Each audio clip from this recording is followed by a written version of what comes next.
We're live. I am Mr. Scott, and that's Karnival. Hi. Karnival Hello. is in the building, ladies and gentlemen. How about this, huh? Yes. This is Yes. this is the first time we're ever doing this.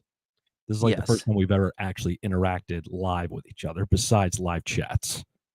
This is the first time that I've seen your face live without watching a reaction video. Without having to type to me or something like that in a chat. Yeah. How's your day going so far? How's the weather? Well, today it's not too bad, actually. It's we had the really blistering heat wave. The humidity was crazy last week, or 2 weeks ago, I should say at this point. But this past week, once we had this huge rainstorm happen, everything kind of lightened up around here. It's not too bad. I see Boss Antelope saying, hey, Rachel Jones is there. Just did a reaction request for Rachel Jones. That's up on the channel. Please check that out. That was a lot of fun. Poor Man's Poison. Hell's Coming With Me. Great track. And yeah, so weather's pretty good here. How about down there? It's currently 90 degrees and it's sunny, so it's good that it's sunny, but hot. It's hot. Yeah, for anyone needs to know, I'm in the Green Mountain State of Vermont, and Karnival is down south in Louisiana. So Cajun country. Cajun country, that's right. And and shout out to all our good friends who are down there in Louisiana, Panda, Nola Darkness, many other friends who go down there. Yes, Rachel, and thank you very much for recommending that song. I really did enjoy it. Speaking of recommending songs, that's what this guy does a lot of times for me. Bottom line, I would probably not have listened to as much Breaking Benjamin that I have since this young man asked me to. And every song you have recommended to me from that band, pretty much every song you've ever recommended to me, I have enjoyed. Where does your love for that kind of music come from?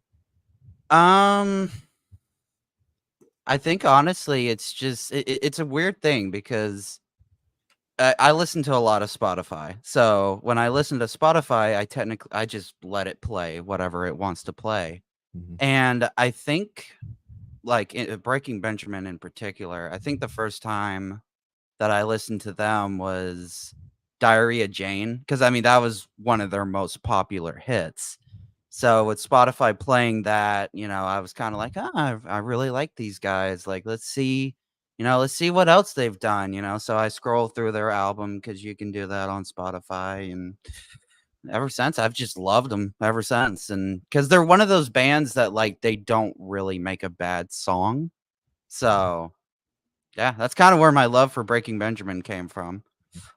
Is that kind of a normal thing for you nowadays, where you just kind of go to Spotify, hit shuffle, like, oh, what is this? And that kind of introduces you to a new band? That, yeah, and also interacting with other people such as yourself. I mean, I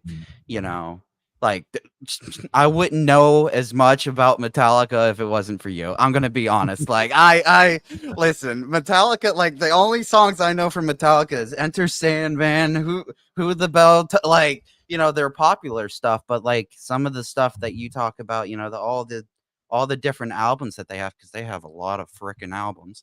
I just learn off of people, and I listen to Spotify and YouTube and all these great other sources, and it connects me to music because I love music. Spotify has taken over terrestrial radio, it seems, because when I was growing up, my generation, you got exposed to different music by driving in the car and having the radio on and just kind of flipping around. And then you keep hitting shuffle or whatever, or twisting the knob or hitting the buttons, whatever it was back then. And all of a sudden, boom, something catches you. You're like, oh, who's this? Oh, this is Led Zeppelin, or this is Pink Floyd, or this is the Beatles, or whatever. And you're like, oh, what is that all about? And then you got to, do the research yourself. You have to go to the record store and start cruising through everything. They're like, oh, this is that band I heard on the radio. What's this album here? And blah, blah, blah, blah, blah. So that's kind of like the Spotify aspect nowadays is kind of taken over from that. And it's all good. It's all it's whatever it takes to expose someone to something different. And I've talked about this several times, that one of the reasons I started my channel was so I would have the opportunity to break out of my metal, comfort zone. And I can meet people like yourself and say, hey, you ever listen to Breaking Benjamin? Well, I've heard about them, but I never really was interested in checking the stuff out. Lo and behold, holy shit, I'm missing out on some good stuff here. Yeah. So that leads that all right there. Oh, Mr. Yeah. Scott Metallica, I think I have a request for that soon from Panda. Well, yes, you do, Panda. So I'm definitely looking forward to your reaction and your analysis of those videos right there. Just to say, Captain Panda was a guest on here. We had a very long jabber session, went just about 6 hours. That's not happening today. Sorry about that. We do have other stuff we have to get done today, but we're still going to have a good time here. So, how we met, you and I, was through, I think, one of my chats. Correct? Is that where you first found me or whatever? I'm trying to remember. It's because I we've known each other for first several years, and this Yeah. this is the first time we've interacted like this. I think the first time that I met you was through Epic Rap Battles of History. Okay. Because I was scrolling because I don't know why. I just love watching other reactors react to it, just to see if they catch the references or if they hello, I see her. I Hi, see her. I see you. Chevron. Floating um horns. Like, floating horns. They're haunting horns. dude, it's Phasmo. But There, oh, Von Erichs. There you go. Too sweet me. There you go. You did there it. you go. She can't do Spock? Not really. She's trying to. No, that's not Spock. No, that's I can't something do we're going to do Spock later either. on, but we're not going to talk about that.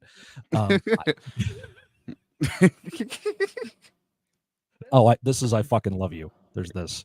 Nice. Yeah, I don't know hand signals. I'm number one. I'm number one.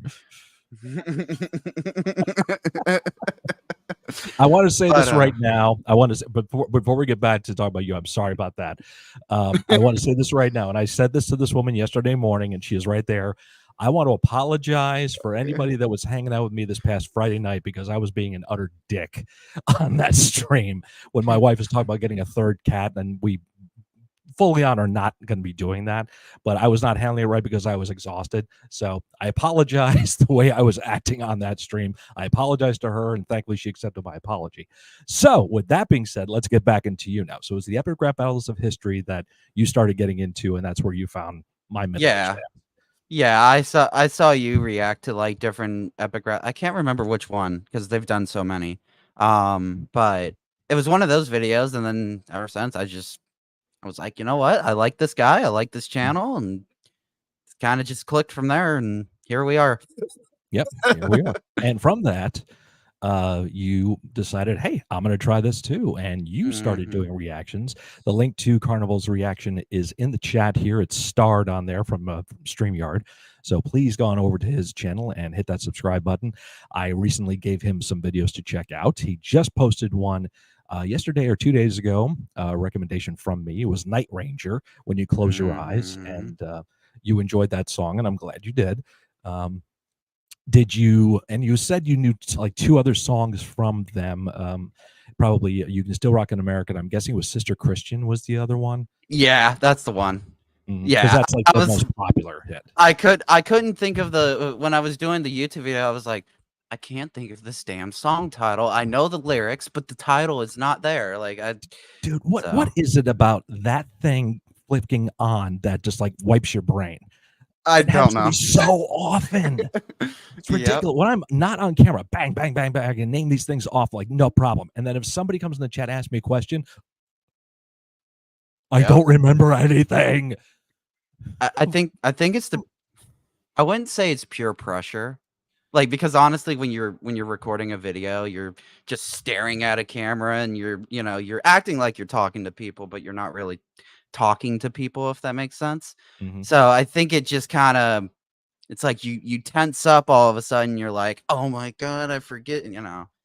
I guess it's just not really wanting to fail at a YouTube video. That's a good point. Yeah. Which honestly, let's be honest. If anybody wants to start a YouTube channel, trial and error. Social media is trial and error. Like you're not.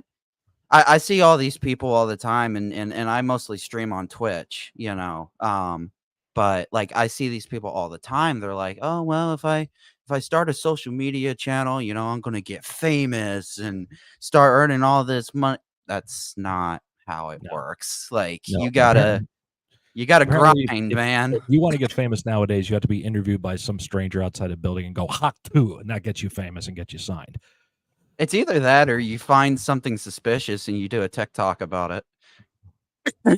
Yep. Mm-hmm. Yep. That Well, that that works too. that definitely works. Mm-hmm. Or you just jump on whatever pop culture bandwagon is happening these days. But there's something to bring up is Twitch. You are an avid gamer. I initially knew you as Arkham. Yeah. Arkham, I forget what before it was Arkham Reacts. It was something else. It was Arkham Asylum, was it, or just using that? Was it moniker? Arkham Gaming Network That or was it. Arkham? Arkham Yeah. Gaming Network. So you're obviously a huge fan of Superman, and I got it. I know. You got it. You got it. Nice. Okay, cool. Yes, huge Batman fan. Hence the Yes. Arkham moniker. So where did that interest in not just like the gaming aspect, but where like you're just like comics and stuff like that? Where did that stem from? Just being a kid is where that stemmed from. Like, I remember growing up. Now, of course, when I grew up, I didn't have like the Batman, the animated. Obviously, they had it on, DVD, like already recorded and stuff like that. But like, I never really, I never really read like comic books or anything like that. But it's just, it was one of those like pop culture things, and I just tuned to it. That's the weird thing about me is like Asperger's syndrome. I get locked onto something and I can like be obsessed about that something for weeks on ends, months on ends, whatever the time period may be. And then all of a sudden, oh, I don't know what that is. It's really weird, but that's kind of where my Batman thing like started. It was just like I loved it, and then my dad showed me, the 1989 Batman film, and I was like, yeah, I can see why this was a popular film back then. And then, of course, the Dark Knight trilogy. Who can forget the Dark Knight trilogy? Like that was just, I don't know. I tell people all the time like that is the best like Batman movie series ever. But everybody has their own opinions. Yeah, it's subjective, So and that's fine. There's nothing wrong with getting into the Tim Burton era or the getting into that era or whatever else. It's if it entertains you, it touches you in some way with consent. It's a good thing. So it's not bad at all. So, but you will go on Twitch, you play the Arkham games on there, and lately you've been doing a lot of other games on there, mostly like Phasmophobia and things of that nature. And you've recently hooked up with another crew on there, I think you were telling me. So technically I'm a part of 2 stream teams. One is official, one is not official. Which it's weird how Twitch recognizes that, but I'm a part of the Lycan Pack, which I got introduced. Somebody that is in my other stream team was like, "Hey, you know what? I am a part of this other stream team, and they're really cool. Like, they're really accepting and stuff like that." And I was like, well, might as well shoot for the stars. I got to get somewhere." So, I was like, "Hey, yeah, sure. Let me try it out." Because I was really like against joining a stream team. And the reason being was I felt like there was a lot of pressure, like joining a stream team, like you're a part of a team now. So it's not like, it felt like doing things on my own was going to slowly start to disappear. But now I've kind of learned like, it doesn't matter what you stream. It's just you're a part of the stream team. So support the other members. Like that's all we really care about, and it's like, okay, I can do this. So there's no limitations on you to do anything you want. You still can stream whatever you want on your own deal, but then you're also part of this team that's going to stream this particular game or whatever. So it's rules. I mean, obviously you got to follow rules. Like they follow the Twitch TOS, they follow the Discord TOS, but like besides that, they don't care. That's what I what say you to stream or TOS do. right there. Yeah, right. No the darkness in the It's a chat. joke, YouTube. It's a joke. No, it's not. No, it's not. Okay. This is my channel. You won't get hurt. This is my channel. Fuck the TOS. Okay. Nola Darkness is in the chat. Hello, my friend. We got more Louisiana love in the house, along with Captain Panda stopping in too. He Rachel always shows up in Jones, my stream. Nola doesn't he? does. Nola he shows up in my Twitch streams too, so it's always nice to see Nola stopping in. Thank you for all that support, brother. We really appreciate it. Rachel Jones said Heath did a good job as Joker. What do you think about that? Definitely. I mean, he was a method actor, like one of the best actors, and like if you read into the stuff that he did behind the scenes for that movie, like I mean, he literally played jokes on like he got into the Joker role and played jokes on the other cast members to the point where it was making them uncomfortable.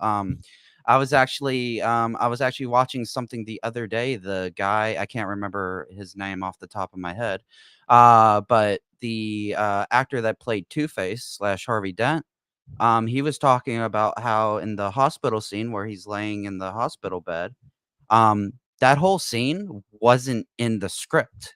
Like they literally sat there, like the directors were walking around setting up, what they had in mind. And then Heath just came over and said, "Hey, we're gonna do this," and he was like, "Okay."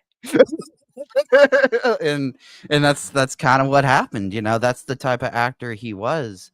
There was the scene where he breaks into the dinner bouquet, or like the fancy dinner or whatever.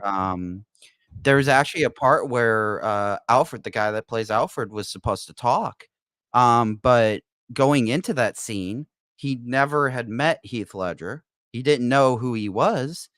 And when he busted into that door, like his brain just locked up and he couldn't say anything. Oh, wow. And so in the movie, Alfred doesn't talk in that scene, but he was supposed to talk according to the script. So there's things that happen in that movie that some people just don't know. Yep. And that's that passion of getting into that character a little too much, unfortunately. I believe the person that played Alfred in those movies was Michael Caine. Was a long tenured actor. I think so. And Michael Caine has a great philosophy when it comes to taking parts. When he gets scripts sent to him, he reads the first page. If he's on the first page, cool. He reads the last page. If he's on the last page, cool. Then he takes the job. Yep. Exactly. So that way he doesn't die during the movie or something like that. So if I'm on the first page and the last page, I survive. So I'll take the job. So that's the way it should be. That's gonna suck as an actor. You apply for a movie, you're like excited, and then he's like, "Oh, 2 scenes later, I'm dead." Like, why? Yeah. Oh, really? What the frick, man? This actually brings up something that a buddy of mine, Nerdy Hillbilly, who likes to stop in a chat sometimes, he's very busy on the back end too. He tries to get involved with various movie projects and so forth. And he put a TikTok video up where he said, "I was offered a role in this movie. It's a non-paying gig. I got to drive a little bit to go to it. There's really not much involved with it, but the Russo brothers are loosely associated with this film, and it's a low grade, independent film. But for Nerdy to take the spot, they asked him if he was willing to shave off his beard. Oh, and he's got this magnificent, beard. I cannot grow a beard to save my life. You look very good with yours, but I cannot do that. So that's why I just have the goatee thing here, and I got the sideburns going. That's about it. But he put that out there. I was like, what would you do in that situation? And my opinion was, if they ain't paying, you ain't shaving. Yeah. Simple as that. That's yours. Keep that shit. I think the way it was resolved, they said, well, okay, if you don't want to shave, that's fine. Okay. In the end, why didn't you say that from the beginning? Like, exactly. What? That's like I've heard that thing in the wrestling business. I've heard that tested many times because that's a way for like promoters and, in that case, producers to kind of check your attitude a little bit to see if you're a superstar. Because if you're willing to just do anything, a professional wrestler known as Bubba Ray Dudley, when he started in a promotion, the promoter said, "What do you think about shaving your head?" And at the time, he had long hair and everything, and he's like, "Well, I guess I could." He was like, "Well, if you don't do it, we can find something else for you." That's a red flag. That's a red flag to say, if you don't freaking do this, you ain't getting a chance. Yeah. So he went right in the bathroom, buzzed it all off, came back. He said, "What do you think?" They said, "Good, you're in the main event." Nice. And from there you go. So that kind of opportunity comes along, It you have to grab onto it. I can't remember, again, I'm not good with actor names, but, like, there's been many of actors, and they've said this, like, there's been films where the director is like, "Hey, in order to be in this movie, you have to not eat for, like, 5 weeks." And I'm like, "Brother, what?" Mhm. Like, you're I don't know if I could, I'm a guy that likes to eat a lot of food. I don't know if I would be able to do that. Like, that'd be kinda hard, you know? Your A little wife is tough like, to do "Hey, that. let's go out to dinner." "Oh, well, I can only eat 1 potato chip." No Like, I salt. don't Yeah, exactly. I don't know how actors do it, but Well, there's a lot of phenomenal actors. in those cases, that might be a paying gig, and they might be under contract of some kind. So there has to be some kind of leeway to say, yeah, this is going to gross like millions, and you're going to make a lot of money. So if you don't eat Mhm. for 5 weeks, it probably is going to balance out pretty good. After that, you can go to town. One of the infamous stories, kind of like that, is a great actor, Robert De Niro. He did a movie called Raging Bull, where he was a boxer. Mm, And at the beginning of the film, he is ripped, he is slim, he's in great shape because he has to portray like a young up and coming fighter, like a Rocky Balboa would be. mhm. And at the end of the movie, he's retired from boxing, he has completely let himself go, and De Niro legitimately got himself down to good boxing weight and form for the beginning of the film, and then for the end of the film, he just started diving into anything he could to gain legit like 40 pounds and just Yeah. get himself out of shape. So it was because you didn't have the prosthetics back then you have now. There was no No. CGI. You had to go above and beyond to Mhm. if and he was connected with the director Martin Scorsese, and Martin Scorsese and Robert De Niro have worked together so many times that it's like, I'll do this for you, Marty, because I know what this movie is going to be. And Mhm. whether I make a lot of money from it or not, I know it's going to be successful. So that's taking that passion and really going to the next level with it, and thinking more about the art and the overall project than just your own personal feelings about it or your own impression, if that makes any sense. um Something that I like to do all the time, and I don't know if you ever do this, Scott, but, um, sometimes I'll just be surfing through YouTube and I'll find, like, these short horror films or, like, these short films that people make on YouTube, and it's like, I'm sitting there, I'm watching it, and I'm like, "That's the best fucking 15 minutes of my life. I didn't even have to go see a yep. Hollywood movie." Like, that was, it's like, I kinda wonder, like, if I don't know how to phrase it, but if, like, Hollywood didn't have so much limitations, I wonder how much these directors and actors and all these people, like, I wonder how much better movies would be, Hmm. if they didn't just say, like, "Oh, you gotta do it this way," you know? It's kinda like with record labels for music. I mean, I'm sure you're well aware of that, the Oh yeah. record labels are like, "Hey, you gotta do this on this song. We don't give a fuck who you are as a band. If you don't do this, we're not gonna sign you." Right. So it's like that decision of, okay, do I go with this record label that's clearly being an asshole, or do I just do my own stuff? And I know there's some musical artists where they're just like, fuck the record labels, we're just doing our independent shit, you know. Yeah, that So, actually leads to a reaction video that just went up on my channel today. Flipping through my YouTube feed, this video came up from this band, relatively new. I've never heard of these guys. They're called Killer Sick.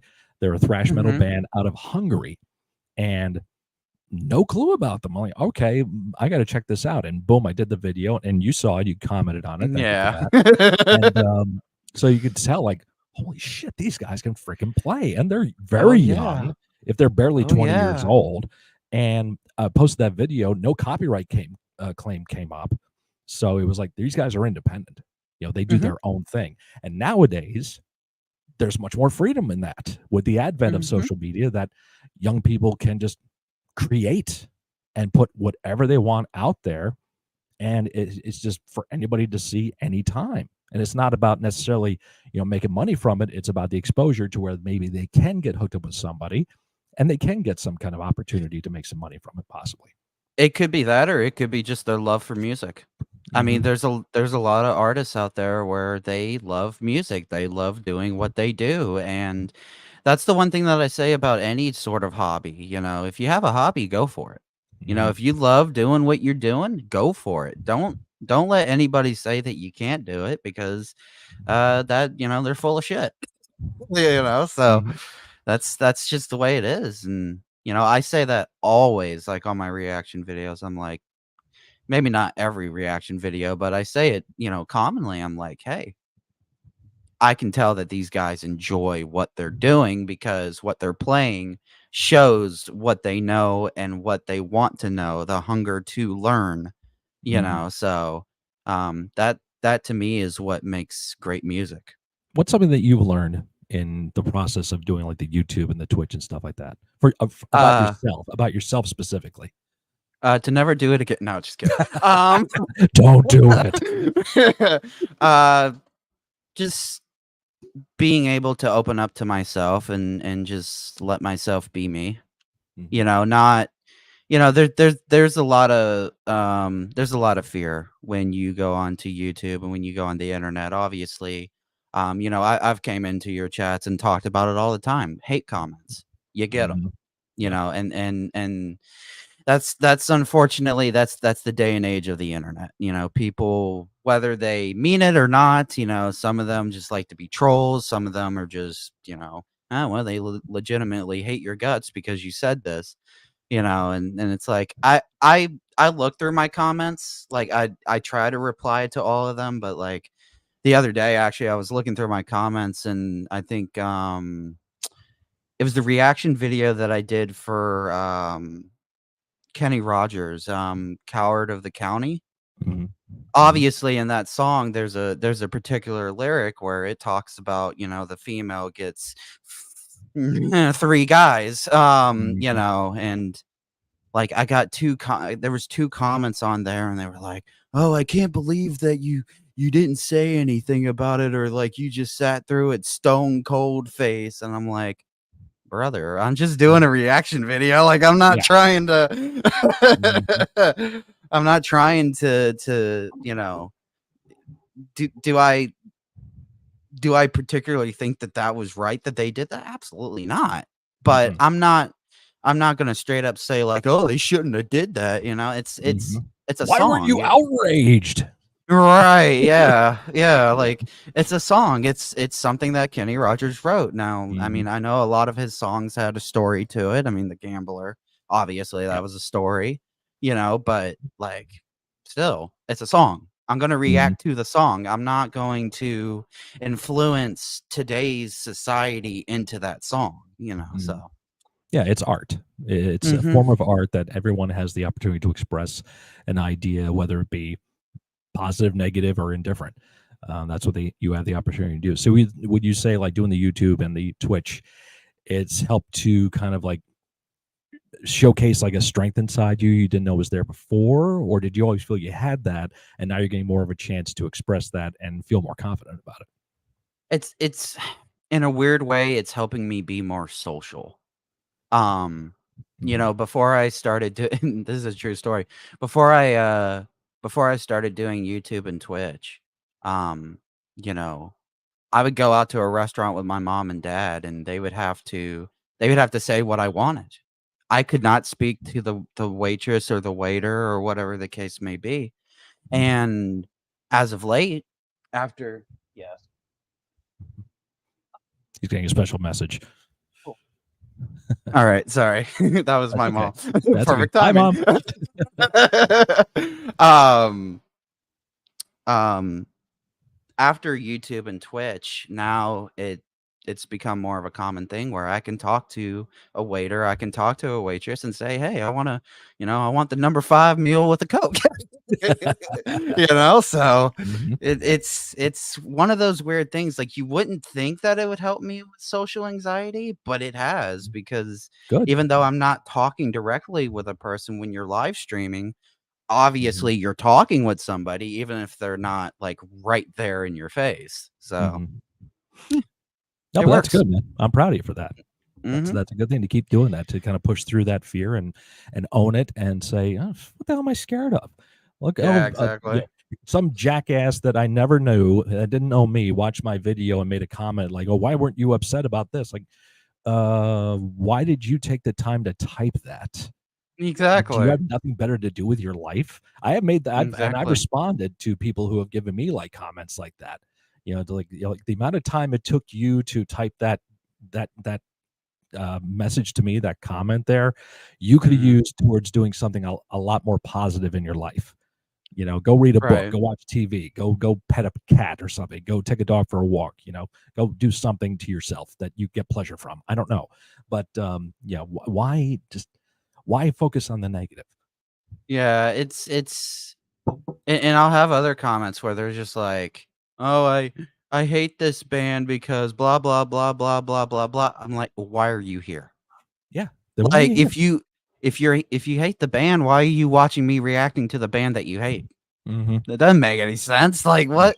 And it's like, Nickelback, for example, that is like probably one of the most hated bands in America. They're actually And for what Canadian. reason? What reason? Um, There's no reason I can find from anybody that's a legitimate reason to hate them. the I'm only reason sorry I for them. They're can successful. Yeah, exactly. That's the only reason I can see somebody hating them is that they've been over glorified or popular. Mhm. That's the same thing with Metallica. They've been popularized, and Mhm. so people are just like Metallica because their music plays too It's much. Well, sold out.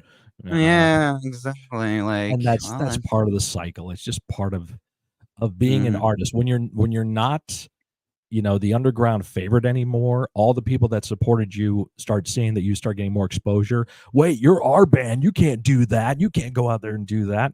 Guess what, some bitch? They need to pay their bills and eat too. right. So it's like you want to get paid a little bit to do this stuff, cool, and you're getting paid a lot, good for them, and they do good stuff with it. So I told this one unfortunately, that person goes one with it. time.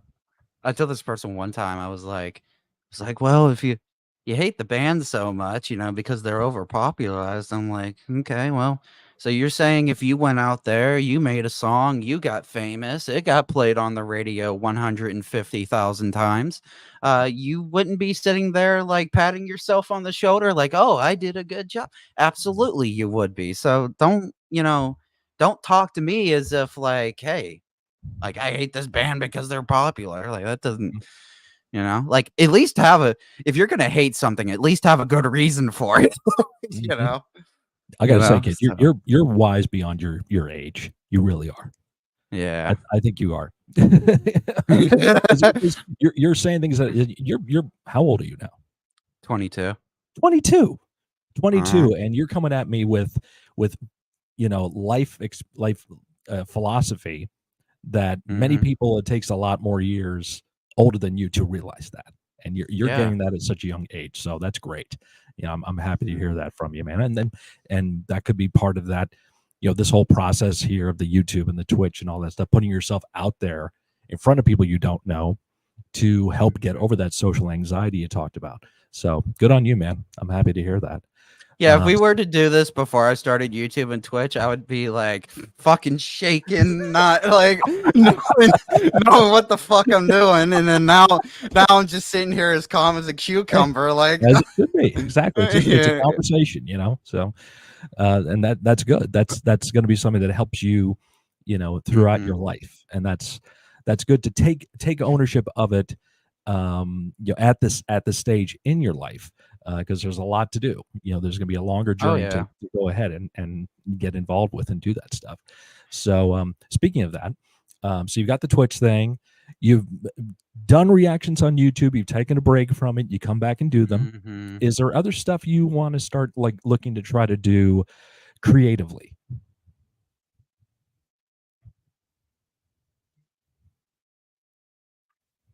Maybe writing stories.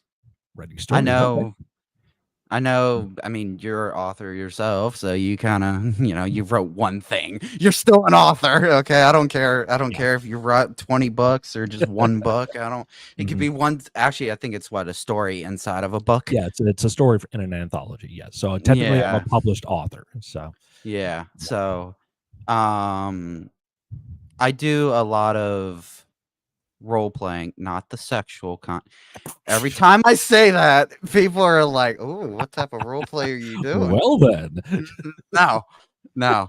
So I understand you can't pay your rent. yeah. um I do a lot of role playing, and it's funny because people are like, "Well, you're role playing with AI. You're not actually role playing with a person. Like, what's the difference? What's the difference Mhm, between role playing with a person and role playing with an AI? I mean, mhm. obviously, an AI can't do anything. Well, it can do stuff. It can't. But not without being prompted to do something. Right? Yeah. It's not perfect. Is what I'm trying to Mhm, say.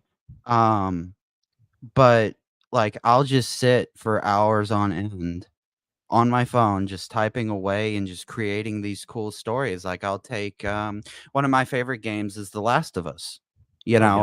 Mhm, I'll take things from The Last of Us and I'll flip it around. I'm like, "Okay, well, what if Ellie didn't go all the way to Seattle and do all this rampage stuff, you know? What if she actually took the time and thought about her life and just been like, "Oh, well, Joel's gone, like, I don't give a fuck," you know? Like, mhm, what would happen? What would the alternative universe be? mhm, Sometimes I'll take characters from different series and mash them together. Like, I'll take, the survivors from Left 4 Dead, which is another one of my favorite zombie games, and put them in the Last of Us universe and be like, "Okay, well, how do they fight against these zombies compared to the ones that they're used to in their universe?" So, mhm, it's, just sitting there creating stories, typing with the AI. Obviously, you could do that with a person as well, but I mhm. feel like with the AI, you're a little bit more in control, giggity. But yeah, you're a Right. little bit more in control, so that's why I prefer to do, AI. I know that you've dabbled in AI a little bit. You did the Yeah. AI music thing. Yep. Now Um this actually is great because this was supposed to transition into Yeah. me playing your songs that you've asked me to reactions to here live on the stream, but I can't get it to work. That's what I was trying to figure out before. I wanted to play the songs you created through AI on here.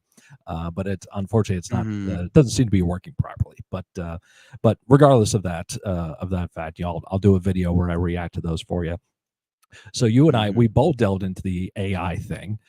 mhm. You've used it to create music, Oh, and yeah. I've been using it. I used it on YouTube. I was using this function on YouTube called TubeBuddy, which is a program you have to pay for. It's an extension, and Mhm, it kind of helps using AI. Kind of helps you kind of narrow down and focus the content you're putting out there, like helping you put the title right, having your buzzwords and your tag words used in the description so many mhm, times, and things of that nature. I got rid of it because I was like, well, I learned enough from that. I can kind of do it on my own now. But mhm, no, there's other websites out there that you can use AI for to write complete scripts and Instagram story ideas and do all these other things. So I've have tapped into those resources, but usually what I'll do is, okay, here's the idea, here's the prompt, go, and then it'll spit out something, and then I'll go through and say that I don't like that. That's take mhm, that out, put this in, change that to this. So I might use that in the description. I might use that as a script for a video I might be doing, things of that nature, to where it's always like it's a resource, but I'm still overseeing it. yeah, And the analogy I've heard is like, you're not using you're using the AI to help frost the cake. yeah, It's not putting the flour, the eggs, the sugar, and everything else together. You're the one who's providing all the details and the ingredients. And you say, okay, what do you got? And then yeah. it spits it out here. And then you still go, yeah, I don't like that. We're going to do this, and this. So that's how I've used it. And that's the major complaint with AI. Like, I've heard people talk about it all the time. They're like, "Oh, well, if you use AI, like, you're not really creating art, or you're letting AI take over the sole purpose job of a human being." And it's like, yes, but, like, at the same time, no. Mm-hmm. Because if you limit what the AI does, and you're not using it to, like, I see these videos on YouTube all the time. They're like, "Oh, if you use this AI program, you never have to record a YouTube video in your life. You can just let the AI do it." I'm like, "What's the What's the point point? in What's the It, point in doing that? Like, that's, I might as well just sit back here, let the AI just react to the video. Like, okay, brother, go Sure. on. Do your Like, let's job. just see Yep. what Go you ahead. say. Mhm. So, it's just limiting yourself. And what I really love about AI music creation, is I can form these lyrics in my head, Mm. put them to paper, if you will, and see what the AI comes up with. And it may not be perfect all the time. Obviously it's not. But if you think about it in a same, comparing it to a real artist, I mean, how many times does an artist sit down and jot down, whatever they got in their mind, lyrics, whatever the case may be, and the guitar player plays something and it's like, man, it doesn't quite, that's not what I'm looking for. Could you do a little bit something like that? And the guitar player's Mhm. like, okay, yeah, sure, I can do that, and then it becomes a top one hit on the 100 Billboard, somehow. So I mean, hey, things happen, So I do want to that's recognize in the chat Soul Blade, our friend Soul Blade stopping in. And yes, this is Arkham/Carnival hanging out with me on I. here. He says, is this the guy who is the Arkham guy or someone else? No, this is the Arkham guy. And incidentally, anybody in the chat that's watching this, you got questions for either one of us, throw it up in the chat. We'll gladly answer that for you. So basically, No, what I you're will not talking. be chair dancing. No, there's no chair dancing going on here. Sorry. I do it one time and it haunts me every day. I know. It's not a bad thing. It's not a bad thing. But No. what you just described is a jam session that Yes. where musicians would get together and like, all right, Tony, you got a drum beat, go for it. And then you just start playing on top of it, plunking out notes or whatever. And then an hour later, you're like, remember that thing you did like a half hour ago on here? Oh, yeah, I mean, yeah, that's good. Let's work on that. So an hour later, after just all kinds of menacing mayhem going on, one Mhm. little thing comes out of it. And from that, like, okay, let's see how we can develop that. That's what a jam session is. That's what musicians have done for years. That's what actors and performers, dancers, have done for generations. It's just using a different resource. And and this too. And a lot of people understand that AI is not new. AI has been around No. for decades. It's just more at our resources now. It's more at our Yeah. fingertips now than it ever was before. We could utilize it. GPS is AI, and that's been around for 20 plus Mhm. years. So there's all kinds of functionality in our daily lives that already utilize that, but it's just more available to us to use that. So And you're never gonna get rid of it. It's gonna yeah. keep on growing and growing and Mhm. growing. That's the it's kind of a devil's advocate there. It's like, it's beautiful that technology is growing, but at the rate that it's growing is a little bit scary because, obviously I'm younger, not calling you out on your age by any means, but I'm younger, you're a little bit older, and I'm sure things, that you had when you were a kid, you look at, what I have now and you're like, fuck, I wish I would have had that. What the Oh hell? yeah. Oh yeah. So Hmm. it's that's the thing about technology. Obviously there's going to be cyber risks. I mean, Sure. Hmm. that's never gonna go away, they're gonna always find loopholes, but Hmm. yeah. And companies are going to capitalize on it. They're going to want to make a Oh, dollar yeah. from it, and that's just the way it is. That Oh, goes yeah. back to the changes happening in the music industry, the movie industry, where you said earlier, like you watch a 15-minute independent fan film and be blown away by it, and then you turn around and watch like some big blockbuster in the movie theaters that you got to pay $25,000 to go see, and you're like, Mhm. really, that was it? What Mhm. the hell? So it's like, I think Ryan Reynolds, who of course plays Deadpool, mentioned this in a recent interview where it's like a big hindrance with many scripts and things like that is people just want to throw money at the problem and think that's going to fix it Yeah. when it's not. It should be like No. the character, the story, something else that could be done on the back end that's not going to cost as much, that will make Mhm. more. It'll stand out more in the long run. Mhm. You know, that's what makes a great actor too, like, somebody that can, they read the script, they know what the director wants them to say, But then all of a sudden, like during the scene, whether it's like it's meant to be a blooper or like something happens, and it throws them off a little bit, and it's just like, well, shit, I'm lost. They're still recorded. Let me just Mad Lib it. Yeah. and sometimes, some of the greatest scenes are Mad Libs. They're not Yep. supposed to be in Like the what you just movie. talked about with the scene from Joker and Harvey Two-Face Mhm. there in the hospital there. It's just like, we're gonna do this. Okay, roll it, Yep. go for it, see what happens. I mean, if it had been the shits, it would end up in the cutting room floor. But Exactly. it was good. And that's the big difference right there. Like, hey, I want to try this. Go for it. Man, that sucked. Mhm. It's not going to make Mhm. the film. But they tried it. There is Mhm. a lesson to be learned in every failure, because out of the failures you can find how the problem can be fixed, a new way of fixing a problem. Like, as the low grade, I always like to say, the low grade, low tier Mhm. content creators that we are, which I hate I hate I know. using that term. I hate content creator. Producer, I think, is better. But as low grade as we are, it's not about numbers, folks. It's about, how you feel about, I think, your own content you put out there. I've had videos that I've done that I'm like, wow, that was really good. I'll put it out there. Doesn't get a whole lot of views. Oh, Mhm. well, I still enjoy doing it, and I'm going to keep doing Mhm. it. And I've Exactly. done videos that didn't think would be anything spectacular, and boom, they get thousands of hits. Like, why? But it's like, okay, cool. It's never like, oh man, that should have gotten like at least 2,000 hits. Like, no. Mm. You don't get to Yeah. decide that. Other people do. You gotta, once you put it out there, it's not yours anymore. Oh, I mean, how many times do you look on YouTube and you're like, "I did a reaction to this song. Meanwhile, there's 5 other reactors that did the same reaction to the song, and they got millions of hits." Mhm. And it's Mhm. like, "What the fuck did I do wrong? Like, wait a Right. minute, hold up." Mhm. But no, it's that's a part of being a producer, if you will.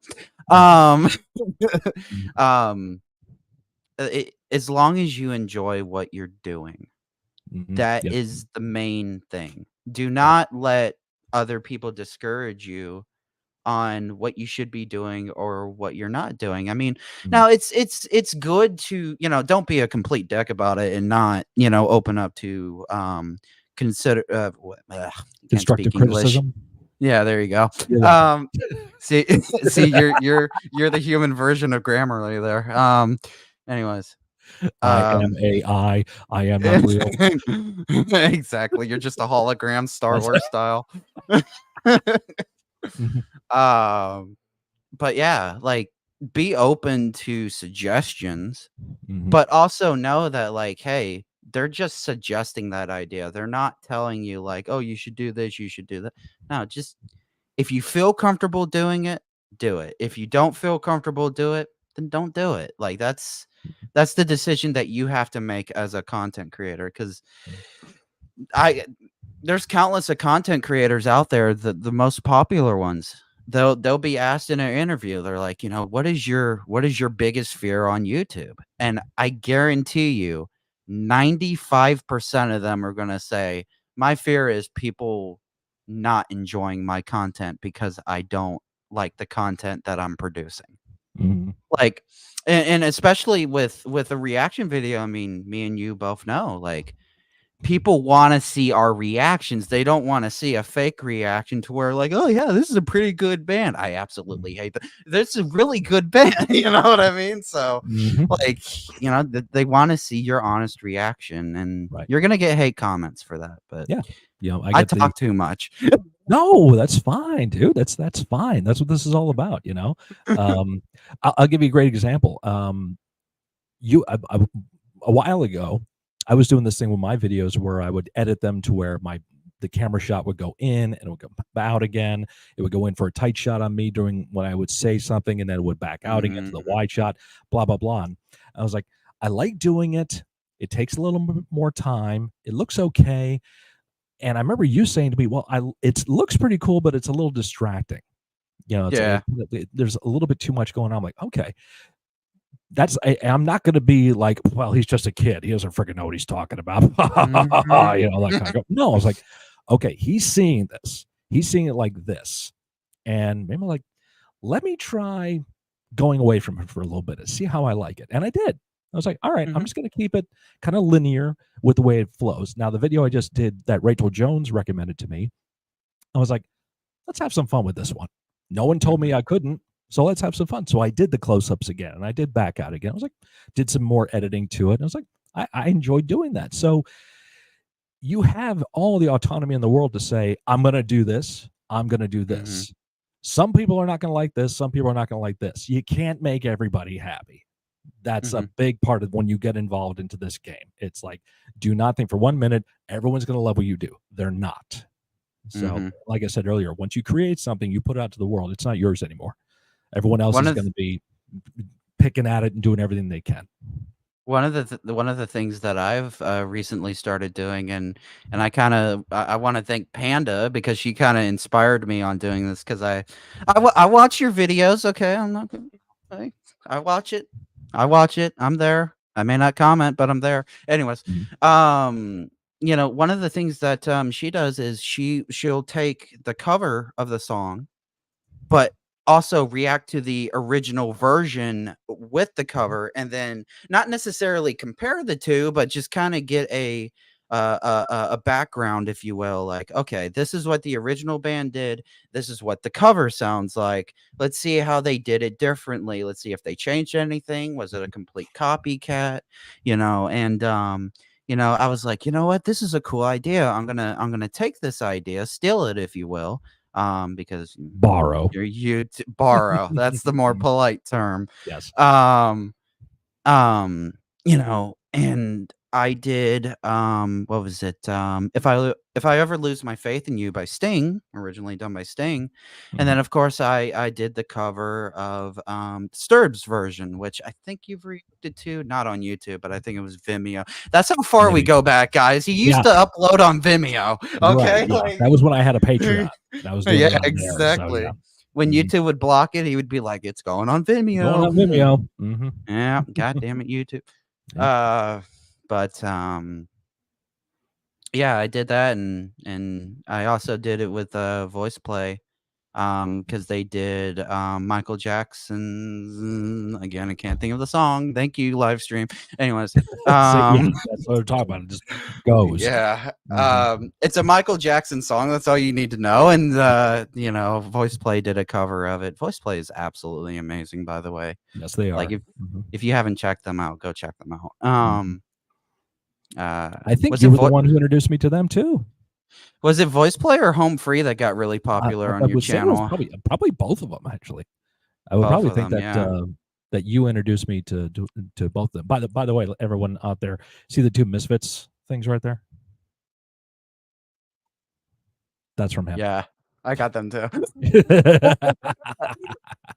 And the, lighters too, the, Zippo lighters I have. The guy who doesn't smoke likes Zippo lighters for some unknown reason. I put a bunch of them on my Amazon wish list one year. Boom, boom, boom, boom. They all showed up for Christmas one year, all from this guy. So thank you again for that. But, All his bases back there, I secretly bought not just kidding.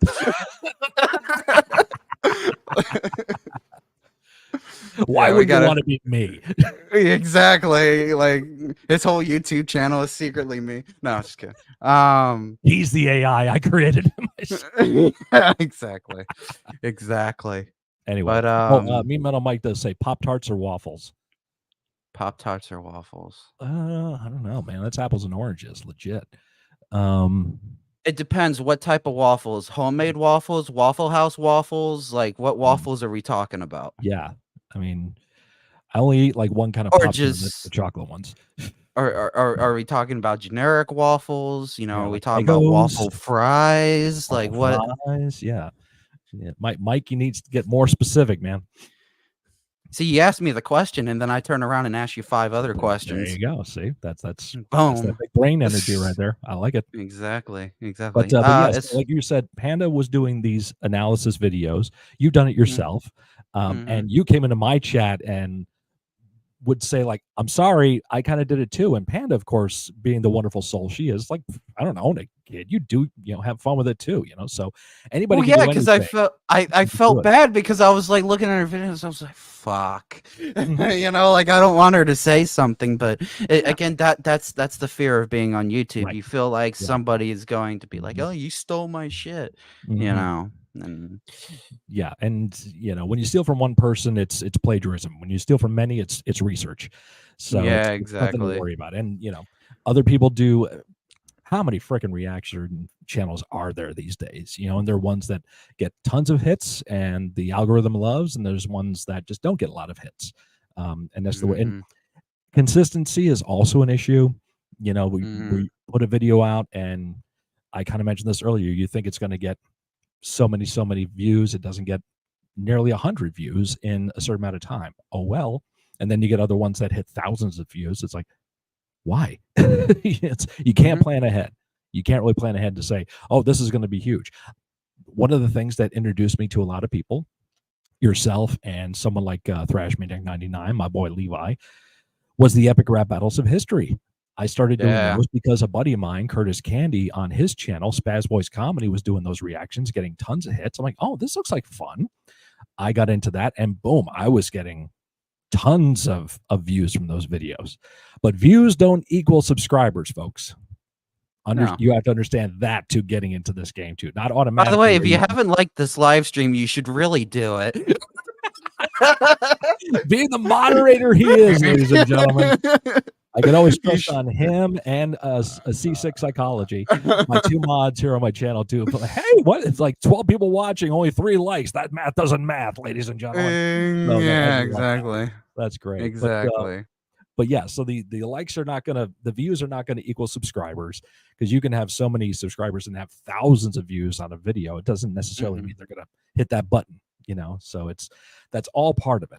It's all part of this problem, and or mhm. project, I should say, process. It's the So same thing that goes for Twitch. Like I have like 100 and something followers on Twitch. Every stream, I'm lucky if I get up to like 5 or 6 viewers. right, So like, you get all those follows, but I mean, it does mean something to you right, sure. as a Mhm, person, but that doesn't mean that like every stream you're going to get 157 viewers. mhm.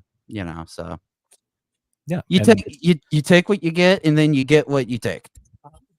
I guess. I don't know. you Does take the that make good, sense? you take the bad, you take them both, and there you have the facts of life. Yeah, He exactly. has The no idea what I'm talking circle of about. life. Yeah, becoming a YouTuber is not easy. No, it is not, Soul Blade. But it can lead to all these different opportunities. It's led to this moment right here. It's led to this opportunity that we have to communicate with each other, where we have people like Soul Blade in South Africa coming into the stream Yeah. and saying, hey, friends like Lady Ariana in the Czech Republic, or Freeman in Iceland, or Ria in Mhm. Japan, or just meeting all these people from around the world that you never would have had the opportunity to do, years ago. So Mhm. you get what you get, and you don't throw a fit. That's from Rachel Jones. I like that. There you go. There you go. Yep. Put that on a t-shirt. Put that on a freaking t-shirt. Exactly.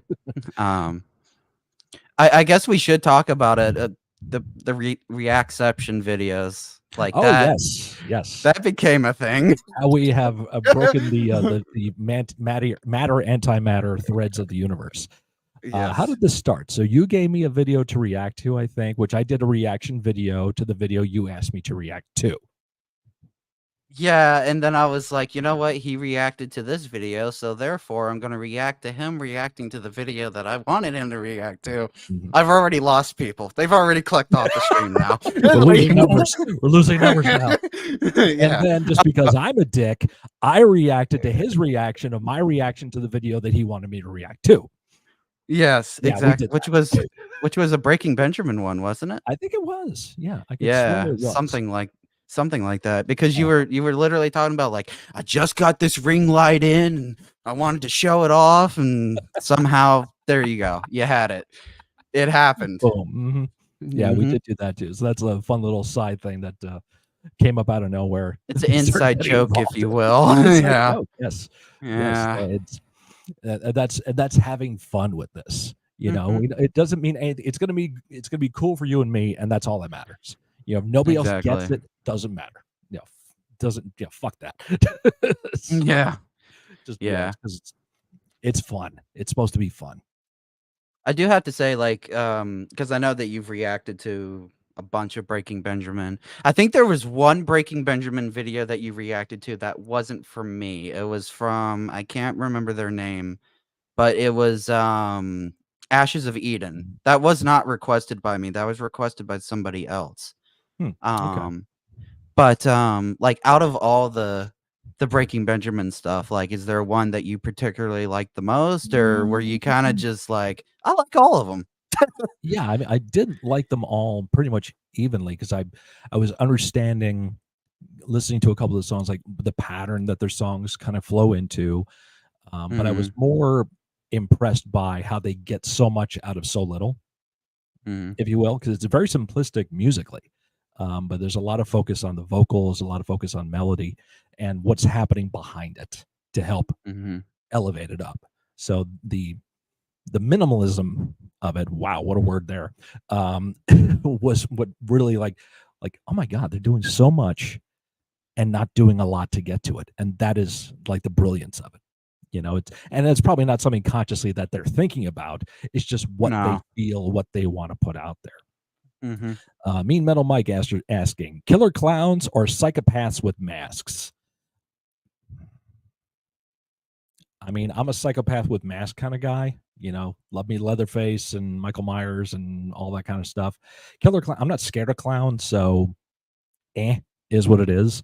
But if you got a 6'7" guy with a human mask with a mask made of human flesh chasing me with a chainsaw, I'm gonna have a problem with that. I think I would have to go with Psychopaths with Mask because, Mhm. well, I can't say it for all of them because I mean, Jason is not human, and I guess is Michael human technically? I mean, I you got to.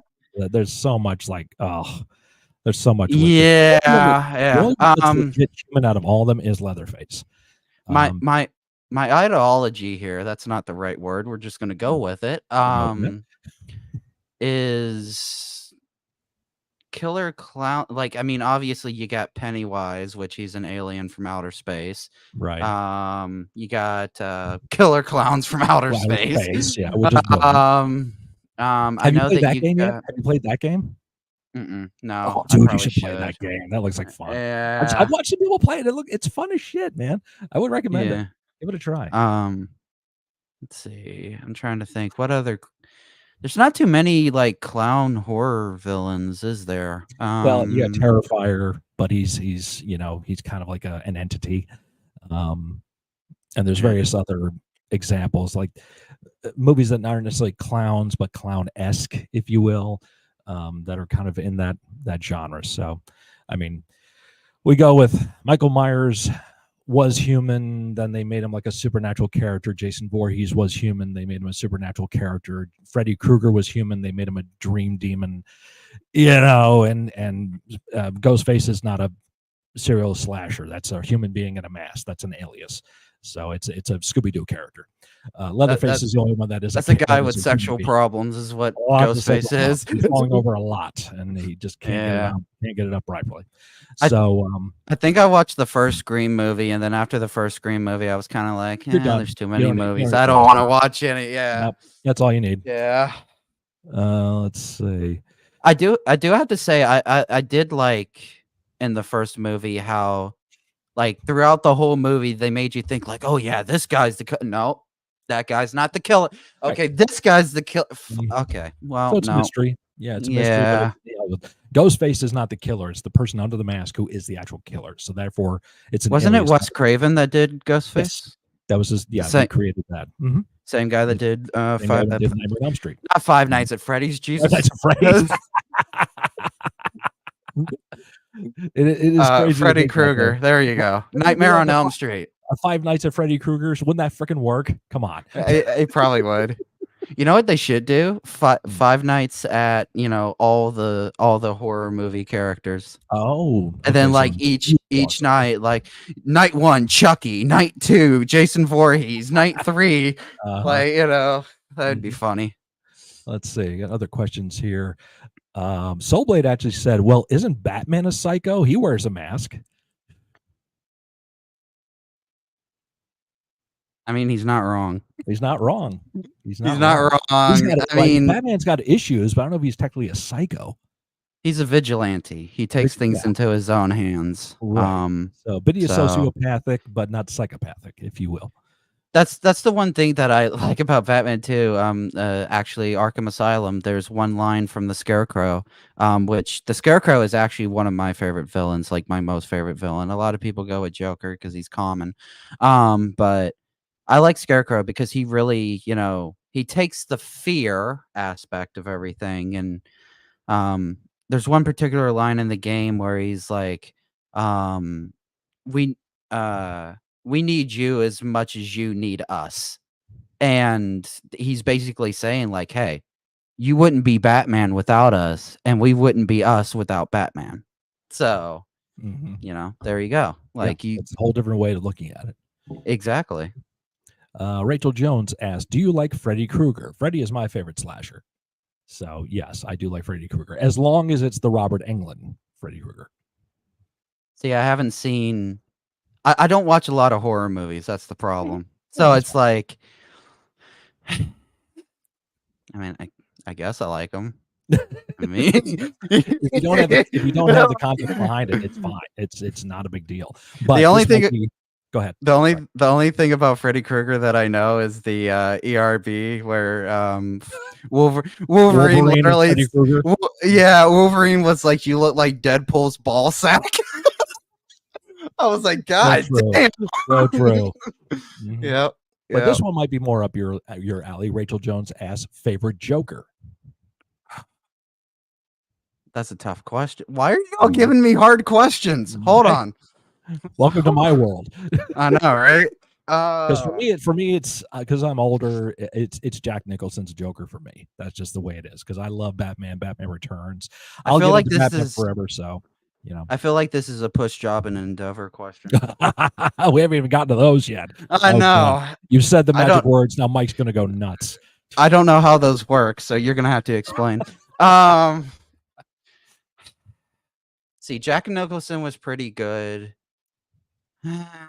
Joaquin Phoenix, they did his own thing. Let's see. Soulblade feels that Heath Ledger was the best. Yeah. Who is the and Jared Leto was the worst. Thank you. I was about to ask that question, and then they answered it. I don't think anybody likes Jared Leto as Joker. I don't know anybody. Jared Leto is trash. Trash. Absolute garbage fire. I would have to say, out of all the Jokers, I would say, okay, this is the way I'm going to put it. Jack Nicholson is the best in terms of comic book Joker. Heath Ledger is the best in terms of taking Joker and making him his own. That's the way I'm going to put it. Because great answer. Because I don't want to, like, I mean, Jack Nicholson is one of those actors. He's been in many films. He's very, very good at what he does. And then when he played Joker, I mean, that was, if you will, the icing on the cake, you know. So Rachel says Jack, Heath, and Mark Hamill. Push job endeavor. Is that what this is? No, she's just saying that those are her top 3. Oh, okay. But Mike, of course, had to boy. jump in with one. But this I don't know if you're going to have a lot of context with this one. It's a Robert De Niro edition, which coincidentally I mentioned De Niro earlier with Raging Bull. Push Job Endeavor, Goodfellas, Cape Fear, The Irishman. And for me, I'm pushing Goodfellas because I love that movie. I'm going to job.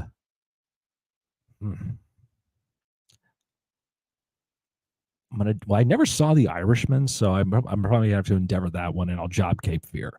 So I'll say that. I've never saw all 3, so I don't. That's fine. That's yeah. If you don't know it, say you don't know it, and we move on. Simple as that. So. Exactly. I do have to say, Mark Hamill is absolute legend voice actor. of Joker, and of course of Luke Skywalker. Yes, he did Star Wars. Get over it. Anyways, um, seriously, like nobody. Every time I say Mark Hamill, they're like Joker, Joker, Joker, Joker. Brother, he was in Star Wars. Yeah, Like, do he was you Star not Wars know? first.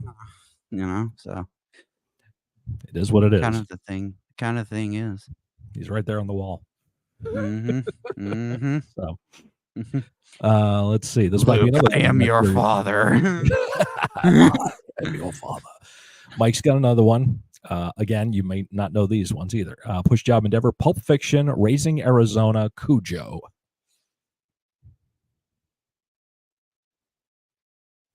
Do you know any of those movies? Is Cujo a horror movie?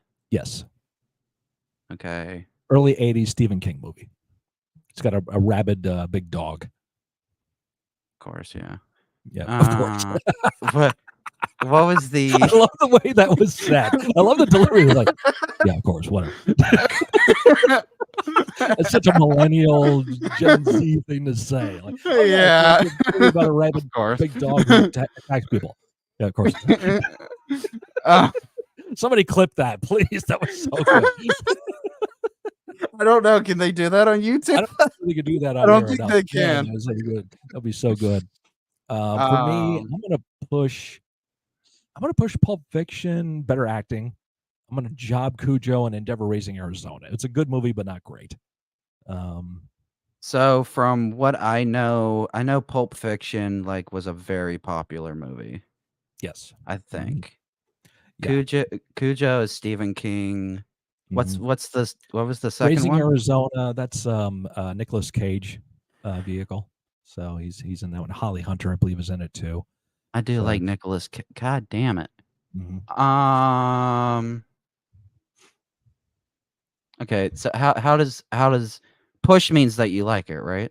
Push, you like it the most. Job, you kind of it's okay, and Endeavor is you don't like it at all, or at least of those three, it's the least favorite. Okay, so I think we're gonna push Pulp Fiction. We're going to job Cujo because it's Stephen King, and then we're gonna Endeavor Raising Arizona. Okay, yeah, there you go. So we're on the same wavelength with that one. My first successful one. There you go. Yay! We got it. Imagine throw the balloons. Yes, throw the balloons. Wow. Like the big confetti blow up there. Imagine Mark Hamill as Dr. Loomis. No, Mike, I'm not going to do that because it would not work. It's Dr. Loomis. Dr. Loomis is a character Donald Pleasance plays in the Halloween movies. He's the doctor that tried to help Michael Myers. So there's a whole bunch of things to it. Ooh, I got a twist on that. Mark Hamill is Michael Myers. No, that won't work either. No, sorry.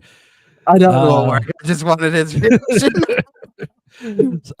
Mike's got another one. Push Job Endeavor. Empire Strikes Back, Halloween 2, Gremlins.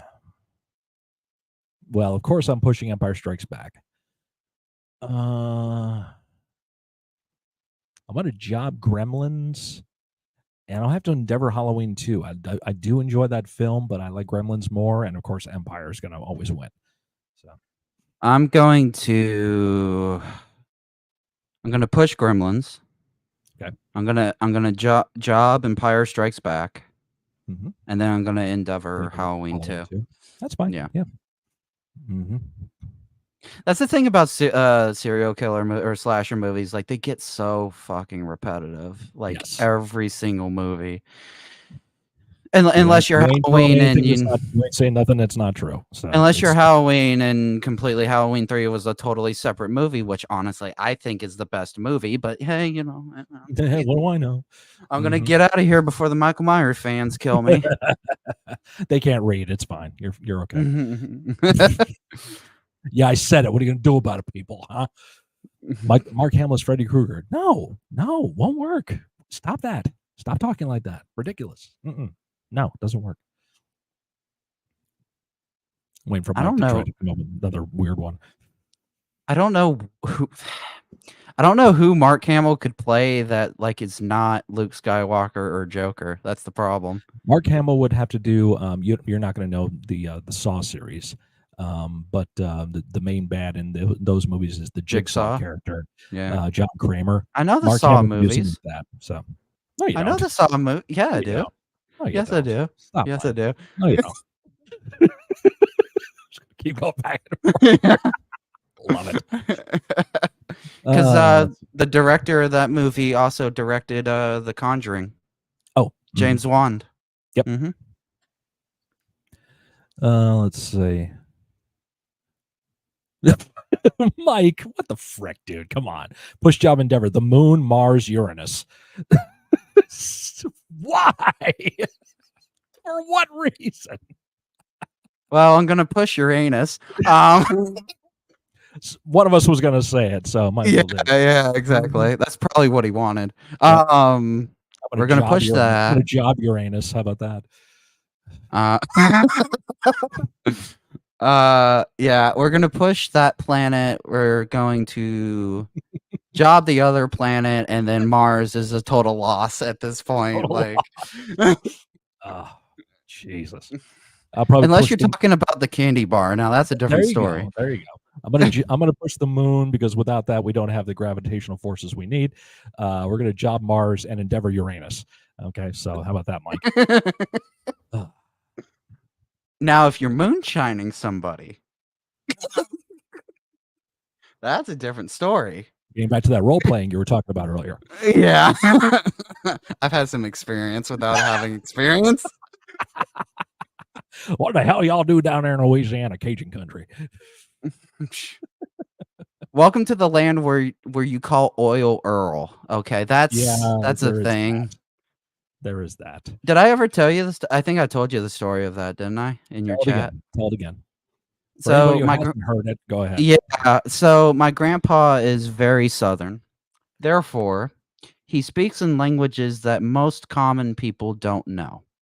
Okay, that's the thing. If you ever live in the South, we got so many different accents. I mean, there's so many different accents across the United States, but the South has like so many different accents. And so I remember one day he picked me up from school and he was like, well, before we go home, we got to go pick up Earl. I'm like, who's Earl? Who's Earl? Yeah, like, who's Earl? I don't know who Earl is. And he's like, oil, you like that's literally what he said. And I was like, oh well, how was I supposed to know? You said Earl, not oil. You know, it's the same with you got Houston, Texas. Mm-hmm. Same common spelling in Georgia, Houston County. Mm-hmm. How does that work? Yep. You know? Oh yeah. So. Yeah. In this state, there's a town north of where I live. It's called Charlotte, but it's spelled Charlotte. Mm. So when people will say, "Oh, did you pass through Charlotte?" Who? Where? What? You know, Charlotte. You mean Charlotte? No, Charlotte. It's Charlotte. Mm-hmm. Mm-hmm. Is Haley Welch the most popular person in the South right now? That's the Hawk 2 girl. Unfortunately, I guess you'd have to say yeah. I guess I don't know who she is. So you think good you don't know. Don't freaking don't Google it. It's just an embarrassing thing in this country. So like most things starts typing on the keyboard. Yeah, starts. How do you spell Hawk? Mm-hmm. Yeah. Yeah. Elon Musk loves Uranus. Yes, he does. He does. Yes, he loves so much Uranus.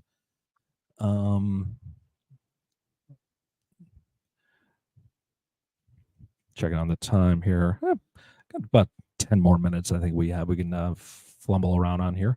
In Iowa, there's a town pronounced San Jose, but pronounced San Jose. Is that what it is? Yeah. Spelled San Jose, but pronounced San Jose or Joe, something like that. Jeez. Mm-hmm. You get that a lot in England. And because where I am in New England, you get a lot of those spellings. Like south of us is a town called Leicester, spelled Leichester. How does that spell Leicester? Huh. That's Leicester. But no, it's Right? best. I mean, if we have one of What's our friends from England stopping in the chat, we could ask them about it. Midnight, Tony Gold, where are you? Harry, where are you, my friends? there's this one town in freaking what is it? I can't remember. It's like between Scotland and Wales, but it's a long ass name. Oh yes, And there's a video on YouTube where the weatherman just like yes. completely pronounces it word for word.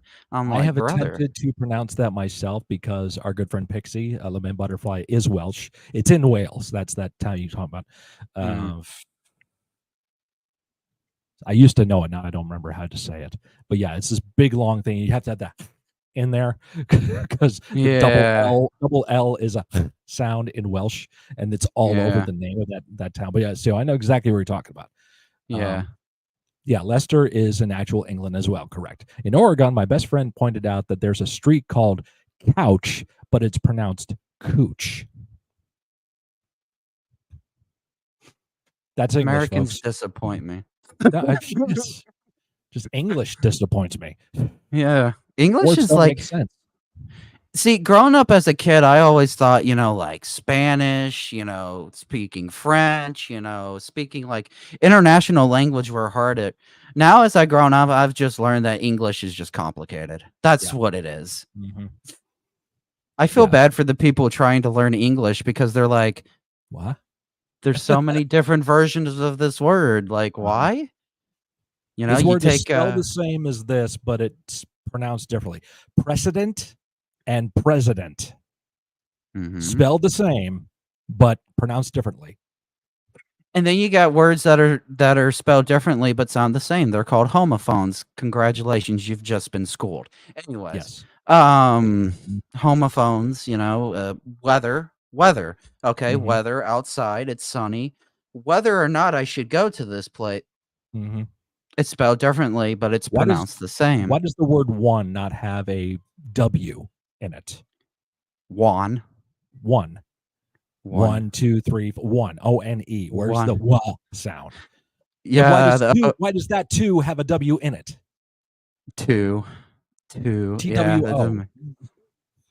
And Well, I mean, there's why is T-O spelled T-O and do spelled D-O?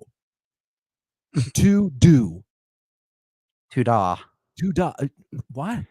ta-da. Ta-da. Yeah, English. Ta-da.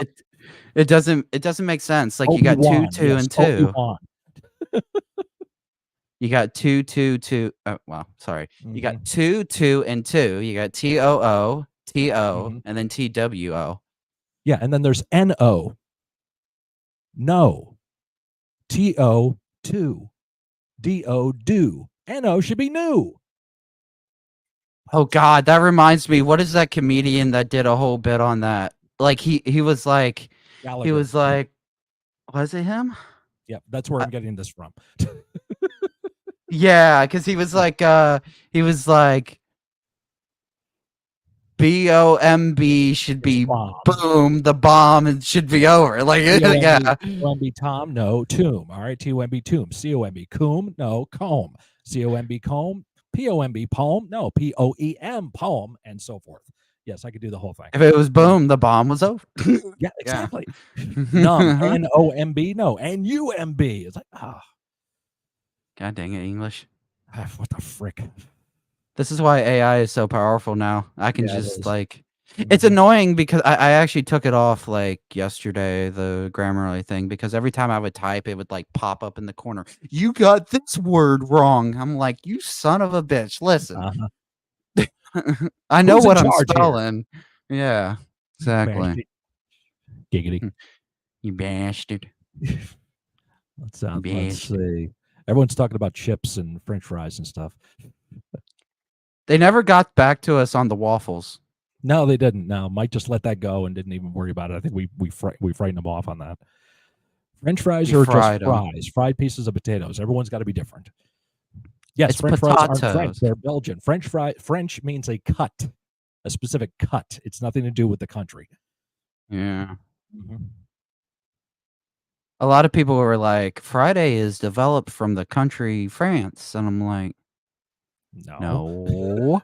no. It has nothing to do with the food. It's Yeah, just Friday. I right. think isn't all the days like supposed to be some sort of like Greek mythology They're type based thing? upon not necessarily Greek mythology. It's more about solar celestial bodies, Saturn, Saturday. Oh my God, do I see Roy in here? Hi, my friend. The Oh Merkins is in Lord. the building. Uh-oh. Well, look at that. How's it going, buddy? How you recovered from last night's TikTok with the Fredmeister there?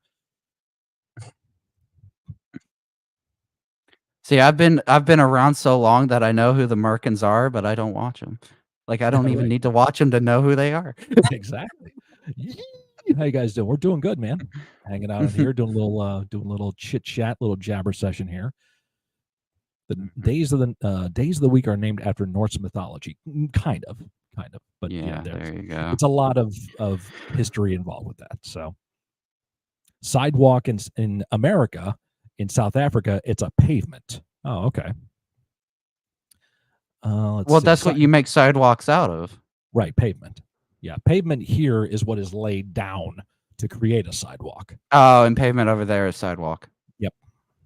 So, Oh, watch yourself crossing the street. You're going to be walking on the pavement. But I was already walking on the pavement. I'll take words like from different countries, like how they say. I mean, it's just like in England, a biscuit is a cookie, and right. Wait, is it a yes, cookie? you're I right. don't know. Yeah, Biscuits in biscuit's a England are cookie. cookies. Cookies. Well, let's see. Biscuits that we know biscuits here are scones in England. So, but scones here are not biscuits, and biscuits here are not cookies. We call it a truck here. They call it a lorry. What the hell is a lorry? Mm-hmm. Yep. Bathroom, loo. Mm-hmm. Yeah, there's that. Wash closet, they say. That's another one. Um, yeah, it's just I think purse is wallet. No, wait, no, that's not right. Because I think there's some people that call it a wallet over there, but it's not mhm. like a term. Watch out for the nutria ground, aka median. Some NOLA slang there. Okay. Mm-hmm.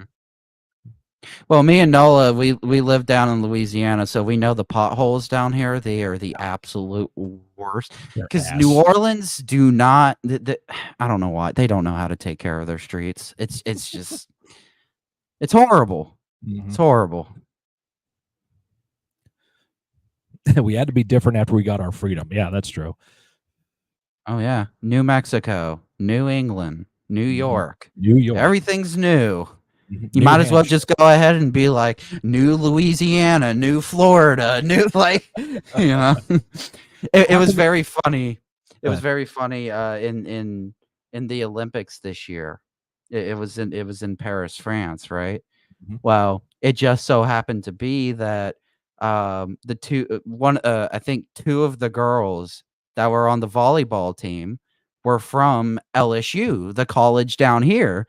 So Okay. it's like a lot of people were making jokes like, "Oh, we got Louisianans coming to France." I'm like, brother, Dude. why? You Mhm. know,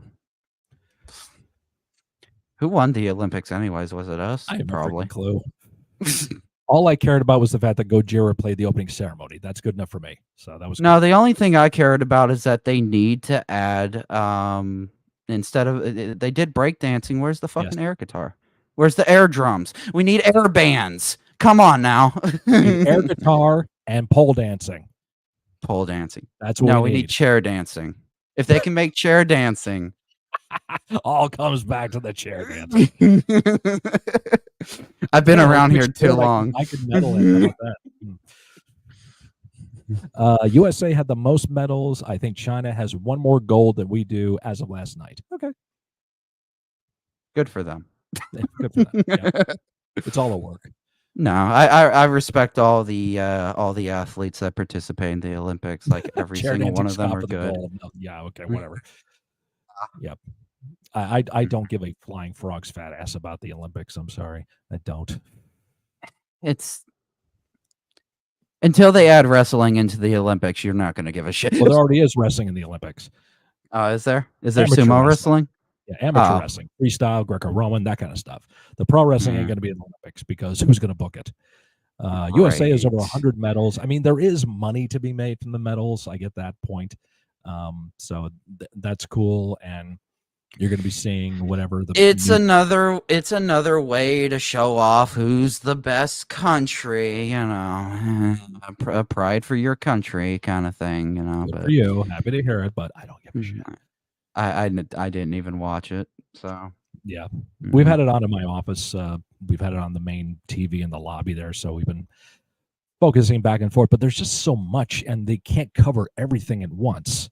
So it's right. really hard for me. It's like really hard to get into some of that stuff, to really care about it. I could not tell you. It makes me wonder how they do the whole like pricing for that. Like, do you have to like is there like a ticket to where you can go to every single event? Like, do you got to buy a ticket for each separate event? Like, what, how do they do that all? I don't know. I I don't would know. hope it would be some kind of like generic general pass that you buy to where you can go to whatever event you want to, because there's going to be multiple events happening at the same time in different buildings.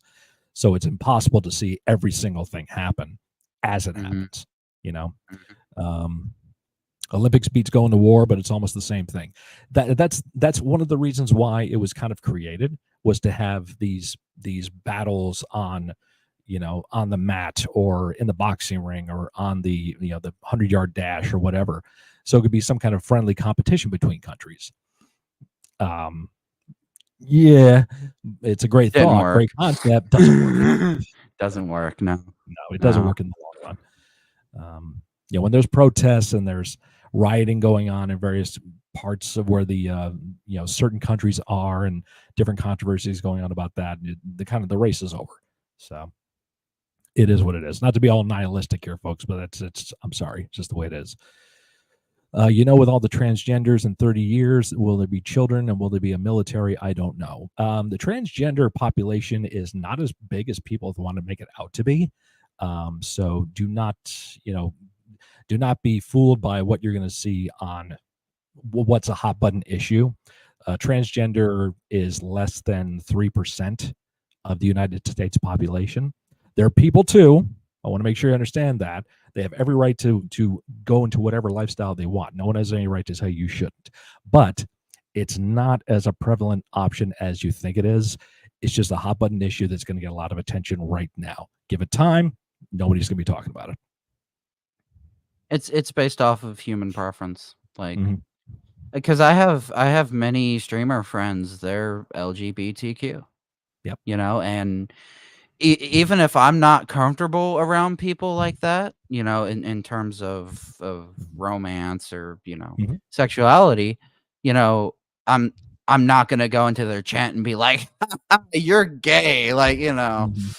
I'm not gonna be like that, because humans are humans and each human should be treated respectfully, Mm-hmm. unless they're a dick to you, and that's a different story. What Nola just said, that transgender man who won women's boxing just reminds me of Strong Women episode of South Park. That's not a transgender man. That's a woman. Okay. They are legitimately, biologically a woman. They just have a higher level of Yep. testosterone than other women may have. So they are not a man. They are not a transgender person. That's a woman. And that's it. There's nothing to be said about it. So Mm. sure, in some countries it's more than 3%, yes, of the entire population. I'm just saying here in the United States. Around the world, sure, but it's still a minute percentage of the entire globe. Okay, so and transgender people have been around forever, and they have every right to be. So See, you're more brave than I am, Scott. I wouldn't talk about this on my channel because I'm like, I just don't feel comfortable about those situations. I mean, mhm, obviously, I've known you for a long time right, digitally. hmm Digitally. Um, yeah. digitally, theoretically. Hello, Ivalani. I'm the last break and just want to say hey. You say hey all you want, sweetness. But yeah, I mean, it's like these types of things are always gonna be hot Mm-hmm. topics, but yeah. Yeah, Anyway. I will gladly vent my opinion about something, but when something is a fact that has been proven, I will be sure to claim that, because I've heard many people come up to say, "Oh, that was a transgender man in the boxing and women's." Like, that's the way it was presented at one point, and there was a lot of buzz about it online. But truth be told, the facts came out. No, that's a woman. That is a biological woman. Just because she doesn't look like the kind of woman you think it is, and I'm not pointing at anybody in this chat, I'm just saying out there in the world, just because she's not the kind of woman you think she should be doesn't mean she's not a woman. So, oh, so she was actually a female, but they misidentified her as a man? yes. Wow. Okay. Yeah. Mm-hmm. Yeah, that's the other thing too that happened in the opening ceremony of the Olympics this year. Besides Gojira playing, which was freaking fantastic, there was other packages happening with the opening where they had a situation where 3 people were going to go and have a good time together. You know, basically a menage a trois, if you will. That is part of the culture in France and various other countries around the world. People took such offense to it. You know why they took offense to it? Because it didn't look like what they thought 3 people who were having a 3-way should look like. Because you've been ruined by porn. So there's that answer. My Generation Z mind That was a Ronda Rousey. Wow, that's brutal, Soulblade. I love Remember when Ronda Rousey teamed up with The Rock in like California and fucking beat who was it? Stephanie and Triple H. Yeah, I love that video. Triple H. That was fantastic. Mm-hmm. Yep. The Rock literally walked out of the ring, walked to the crowd, looked at Ronda, was like, "You ready?" Yep. And she jumped in, and she would go on to work for WWE. She had a full year where she went from being the top babyface female athlete to the top heel female athlete, and then she left. She came back and shit the fucking bed. She ruined itself. She absolutely looked horrible, and she's out of the business now, and she's made fun of it. She's shit on the business that made her a lot of money, and wrestling don't need her anymore. As if she didn't make a lot of money in, what was it, UFC? Mm-hmm. Something like that. No, that's fine, Nola. That's fine. But yes, that episode of South Park was definitely a good laugh, and because those are based on reality, and it's a great parody of what is going on in the world today. So it is what it is. But all that stuff aside, we get back to the fact that what we're having right now is this conversation that if we didn't, delve into this paradigm, this YouTube content creation producing thing, it would never happen. And it's an amazing thing for me. When I get set up on Friday nights to go live here, I think to myself, oh, I hope I get to see this person. I hope I get to chat with this person. But who else possibly could be stopping in? Who else from the Midwest or from Canada or Australia or whatever is going to stop in and say, hey, I saw your video. I liked it. Oh, thank you. Right. Yeah. Mm-hmm. Yeah. Let's see. What else is in Going here? back, I did want to say something about the previous topic that we were talking about. Going back to like when I do RPs and stuff like that,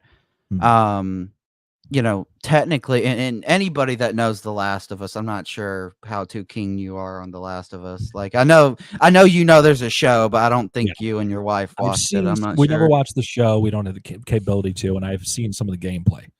Yeah. So, in the story of that game, Ellie Williams, who is one of the main characters, she is lesbian.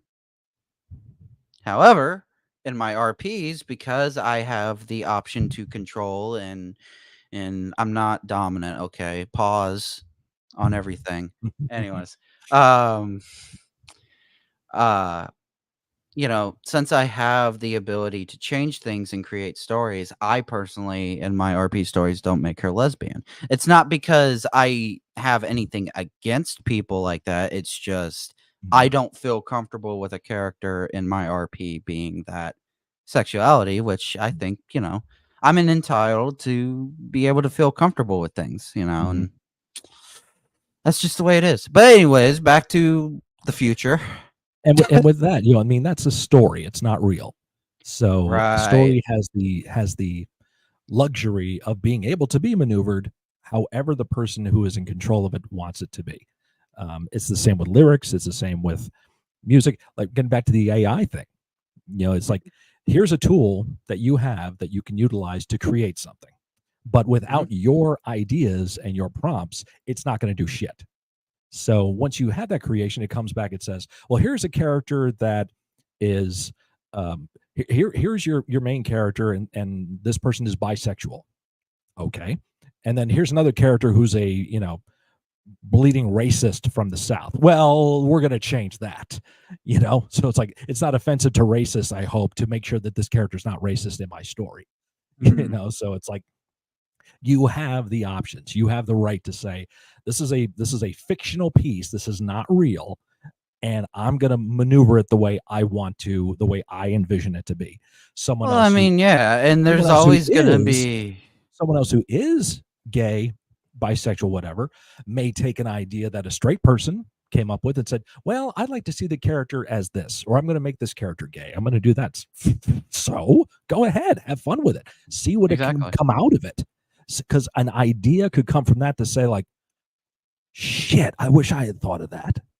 Because you were saying earlier about how would you take like these characters from this world and implement them into this other world?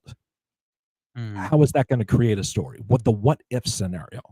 And then someone who comes from a way different perspective, way different background, different country, different religion, different philosophy, all ever is going to say, what if we did this with it? What if I took the mythology that George Lucas used to create Star Wars and say, you know what? What if we took that and we put it into this paradigm, but made it from a different era altogether? What if it was done in Japan? What if it was done with some kind of African mythology? What could be created from that? So it should be something that is all based upon, it's a creative process. Everyone has the right to create their own. Everyone has the right to be a content creator, producer, whatever, and just take those ideas and go with it. And then when you collaborate with someone and they say, you did that thing with your character there. Yeah. Why? Well, I thought this. What if you did it like this? Exactly. I never thought of that. What if we did do it like that? Start right. Yeah, that's the creative process. Then you don't want to hinder imagination, because this goes back to something that we kind of started this whole conversation with. Let's take a look. Everyone just take a look right now at what we have here. Here's a guy with buds in his ears and a microphone on a stand like this. Then you look at Karnival. He's got the earphones on, and he's got a much more professional looking microphone, right? Right. He does. I don't know what you're talking about. But I'm saying that's perspective. That's perception here. It's like, okay, who do you feel puts out a certain type of content based upon the stuff you have? Well, I ain't got a lot of money, so I have to utilize what I have imaginatively the best I can. So, and you have to do the same thing. And anybody who goes out saying, well, I just need to buy a GoPro and I need to buy this lighting and buy this computer and blah, blah, blah, and I can do anything I want. It's like, you're going to spend thousands of dollars on stuff that you have no control over and no idea if it's going to be received the way you envision it to be. So somebody, if you have that money, great, good on you. I don't. So I'm going to utilize these buds that were like $20 on Amazon, this camera that was $35 on Amazon, and things of that nature, and try to use it to the best of my ability. So utilize the tools you have at your hands to create something. And then I don't know where the fuck I'm going with this, but I'm just going off on a tangent. But it all comes down to your own perspective, your own ideals, and how you envision a certain story. So if you have an RP where the character is lesbian in this aspect, but you know what? I don't know what it's like to be that. I don't understand what it's like to live that lifestyle. And I think it might be insulting to try to impose my interpretation of it on someone who actually is. So maybe I should just go with my wheelhouse and make them straight. I was like, if someone else could take that character and have a better perspective of it, they can do that. I'm not going to insult those people and try to make it something that it's not. I'll be the That's first non-clown president since Teddy Roosevelt. Don't ask me to run for president; ain't gonna happen. So, like, see, the live stream hit me again. I was gonna say something, and it now, goes. yeah, and it goes. Gosh, what was I going to He, say? he was actually sitting there going, "I wish this old freaking guy would shut the hell up so I could say something." Yeah, shut the fuck up, Scott. No, just kidding. There you go. Anyways, and he's the one with Asperger's. Anyway, right? Yeah, exactly. Thank you. Listen, at this point, Asperger's is not a disease. It's a very lovable thing. Yes. Yeah, it is. I've learned how to cope with it. Honestly, some of the greatest inventors, like, I mean, Albert frickin' Einstein had Asperger syndrome. So there you go. But anyways, I think I was about to say, like, instead of hating something, like, yeah, and this is common within the gaming industry. Like, oh, I hate the way that they did this with the story, or I don't particularly like the story of, let's say The Last of Us Part 2 compared to The Last of Us Part 1. Well, okay, instead of bashing it and saying how much you hate it, why don't you take it, create what you envisioned with it, post it out there, and be like, you know what? I bet you there's a lot of people that think the same way that you do. And they're going to be like, you know what? I like your idea. And then there may be people that like the other idea better, and they may hate it, or they may just be like, you know what? He does got a point. Like, I do like that a little bit better than the original. You're looking at your clock like, shut the fuck up. No, I want to end this. I'm getting notifications on here from Instagram. $5 says it's Pixie who constantly sends me Instagram videos. They're like 15 seconds short. So I'm not looking at the clock. Trust me. Yeah. Sure. Swear to God. Okay. But yeah, it's definitely cool, and I've loved the journey on YouTube. I really have. Like, honestly, if like I've seen other reactors do things, but I don't think it was until, and not to glorify you in any way, shape, or form, like you're some sort of god, like, until I saw what you did, I think is when I decided, like, you know what? Fuck it. I'm going to shoot for the stars. But yeah, like, and I think that's he did not deny it. He did not deny it.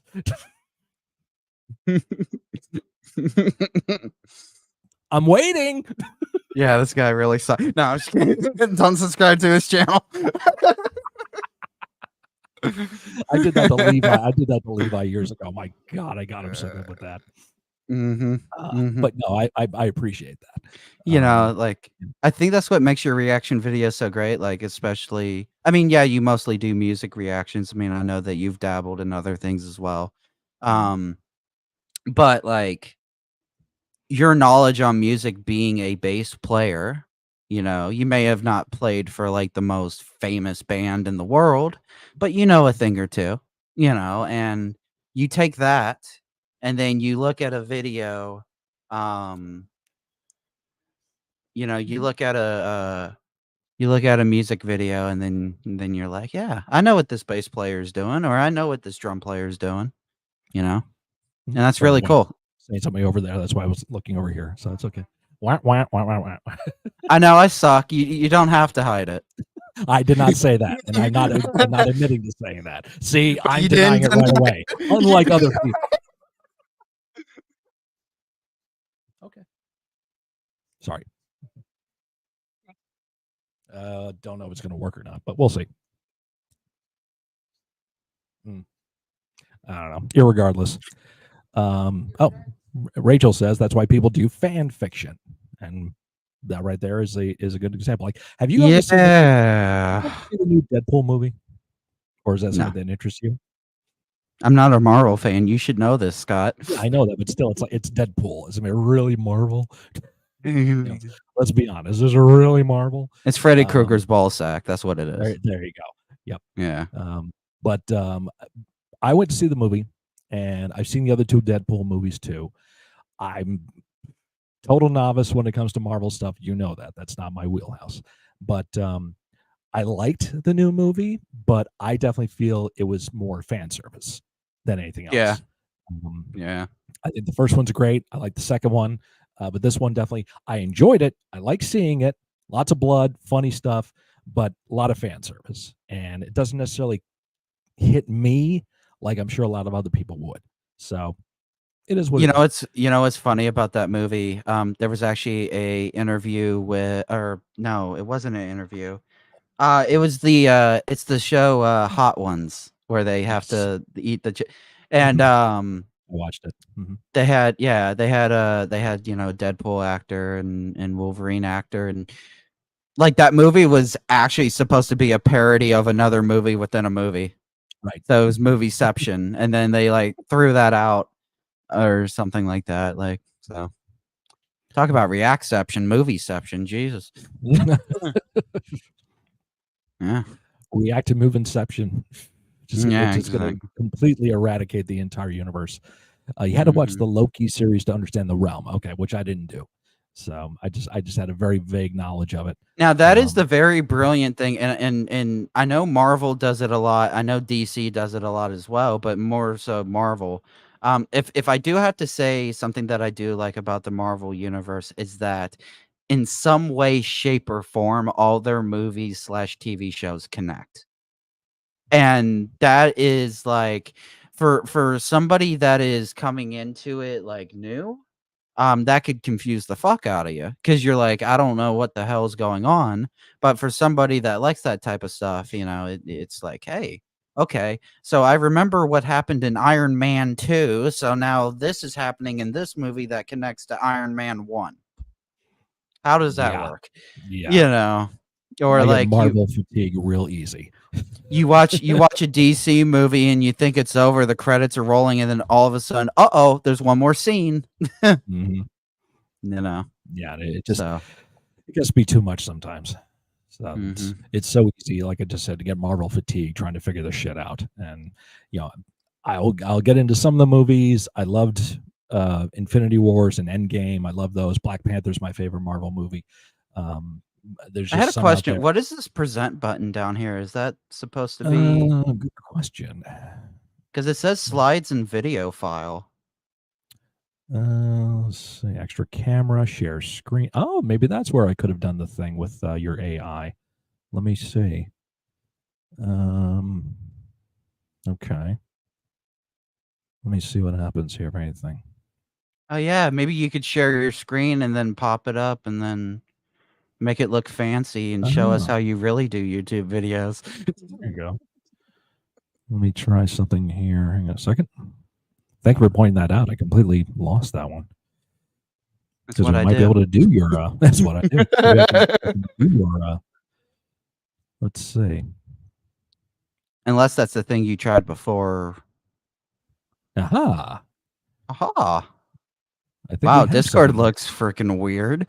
Yeah, I have a different setup on here, so we might be able to check this out. Let's test here. Let me see if you can hear this. I can't hear it. Let's see. Let me see if they can hear it. Yeah, I'm bringing up my video here to see if it can be heard. We're kind of figuring stuff out as we go here, people. Yeah, no, they can't hear it either. Nope. Yeah, it did not work. Let's see. There's got to be something. Let me do this share screen. Some screens let you share audio. Look for the share audio checkbox. Okay. Let's see here. Let me take that off right now. Also share tab audio. Let me see what happens if I do this. Oh, what happened? Oh, is it sharing on the thing? I had to add it to the stage here. So now I got yours up here. Okay. Let me take that off right now. I'm gonna Also unmute share the tab tab. audio. Let me See if what you hear happens if I do this. yourself. Oh, what happened? Oh, is it I sharing can on the add thing? it. I can add it to the stage here. So now I Okay. got yours. Did you hear any of that? Okay.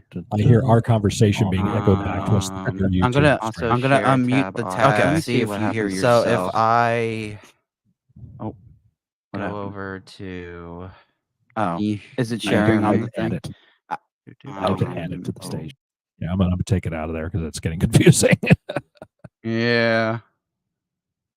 Trying to see. Yes. Yes.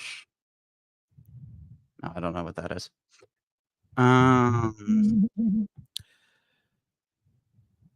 Should be there, but it's There's that one. I guess it's not gonna work. Well, try it now. We're gonna try it now, and then if they can't hear the audio, or if you can't hear the audio, then I'll pause it. But if they can, then it may work. Because if you heard me talking or us talking echoing, then it should work. So we'll find out here in a minute. But I'm not sure if it's working or not. I haven't played it yet. Well, I mean, you got to add mine, not yours. Oh, add yours. Okay. Mm-hmm. So let me remove mine. Now I'll add yours. See, I know a thing or two about technology. Yes, you do. Okay. You got mine added? Yep. Yes. Okay. Yeah, yours is on there. Okay. Let's see if it works. I can hear it. Can you hear the song or just my voice? I can hear the song. Okay. I'm waiting to hear it come to my phone, make sure everyone else can hear it.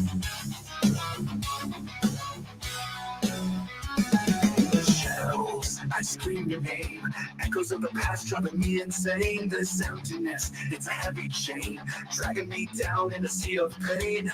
Okay, I think actually it's working. I think that's why I had the tab muted. Whoops. Oh, okay. All right. Yeah, so let's start over there.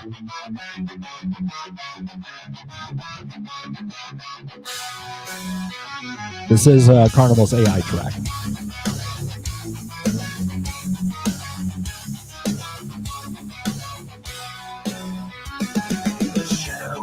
I scream your name, echoes of the past driving me insane. This emptiness, it's a heavy chain, dragging me down in a sea of pain. Why'd you have to go? Why'd you leave me here with this broken heart drowning in my tears? Memories haunt me like a ghost in the night. In this dark abyss, I can find the light. Tears of blood fall from my eyes, screaming out into the skies. Lost in sorrow, can't break free. Grief's a prison without a key.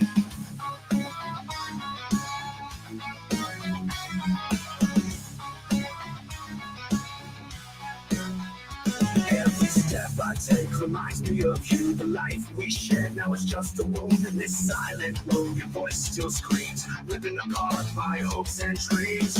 Why'd you have to go? Why'd you leave me here with this broken heart drowning in my tears? Memories haunt me like a ghost in the night. In this dark abyss, I can find the light. Tears of blood fall from my eyes, screaming out into the skies. Lost in sorrow, can't break free. Grief's a prison without a key.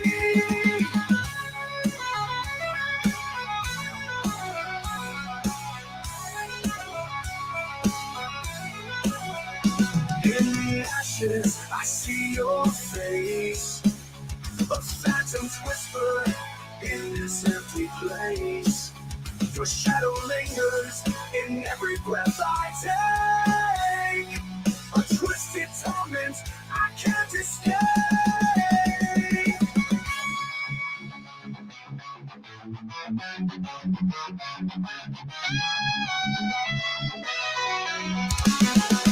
Tears of blood fall from my eyes, screaming out into the skies.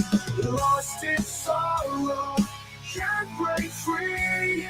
Crease of prison without a key. In this wasteland where love turns to dust, I carry this burden, it's more than just a memory, it's a living hell. Grieving for you in this sorrow I dwell. Without you, in this wasteland where love turns to dust, I carry this burden, it's more than just a memory, it's a living hell. Grieving for you, in this sorrow I dwell.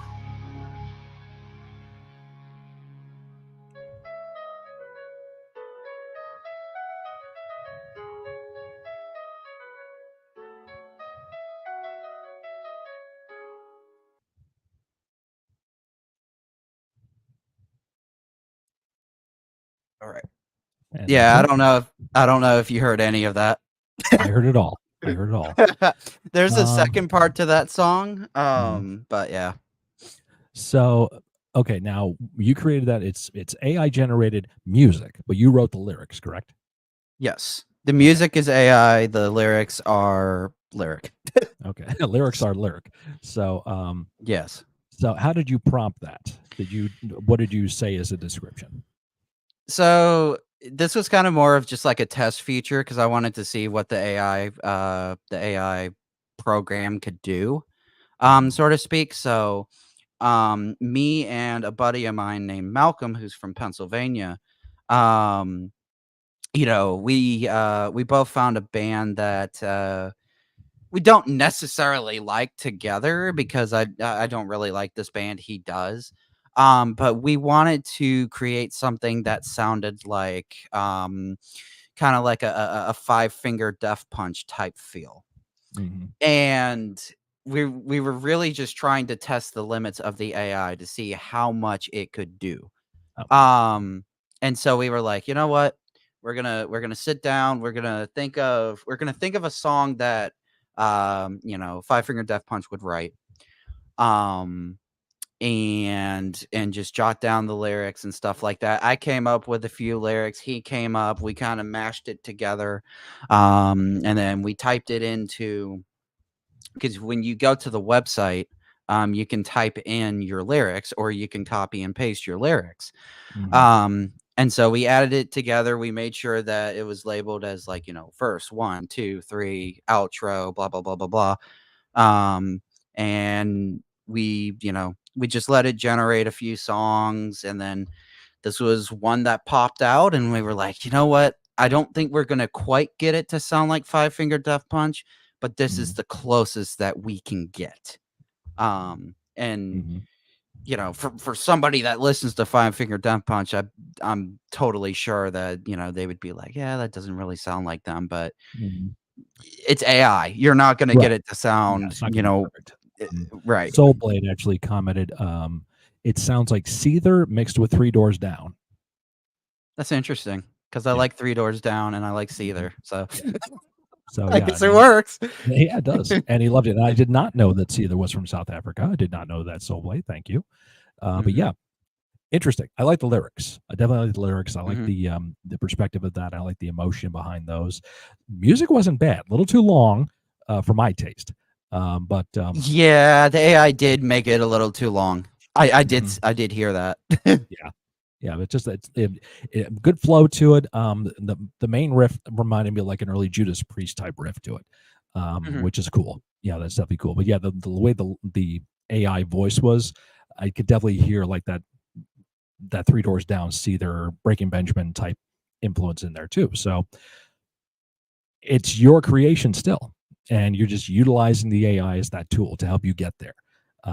You know, some of my more future, not future, some of my more present creations that I've made, like over the past week or so, they've gotten a little bit better on like song length and what exactly I want it to sound like, because you really don't have any control over what the AI does with the music. You only have control over the words that it says and things like that, because you can't go into the program and be like, oh, I want this song to sound like Three Doors Down, because it's going to tell you, it's going to be like, that's a real artist, we can't do that, copyright, so which is understandable. You don't want people making Three Doors Down knockoffs.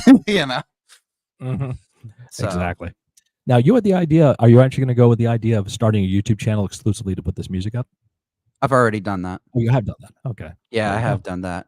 Okay. Here, I'll find the link and throw it in the chat there if you can, please. Yeah. Let's see. Boop, boop, boop. Skynet. Skynet, right? The name of the channel. Now, this channel is co-owned with a friend of mine, so he posts stuff on there, and then I post stuff on there. Gotcha. So not everything is mine, okay? Yeah. It's a That's the way collaborative it effort. works. There's nothing wrong with that. Indeed. Indubitably. I gotta switch back over to my other account. The joys of having 1,500 accounts on YouTube. Yeah. Ask me how that happened. Okay. I have 2 others, and I cannot tell you how to get into them to save my life. All right, Soulblade, good seeing you, my friend. Thank you very much for stopping in and hanging out with us. Get some good rest.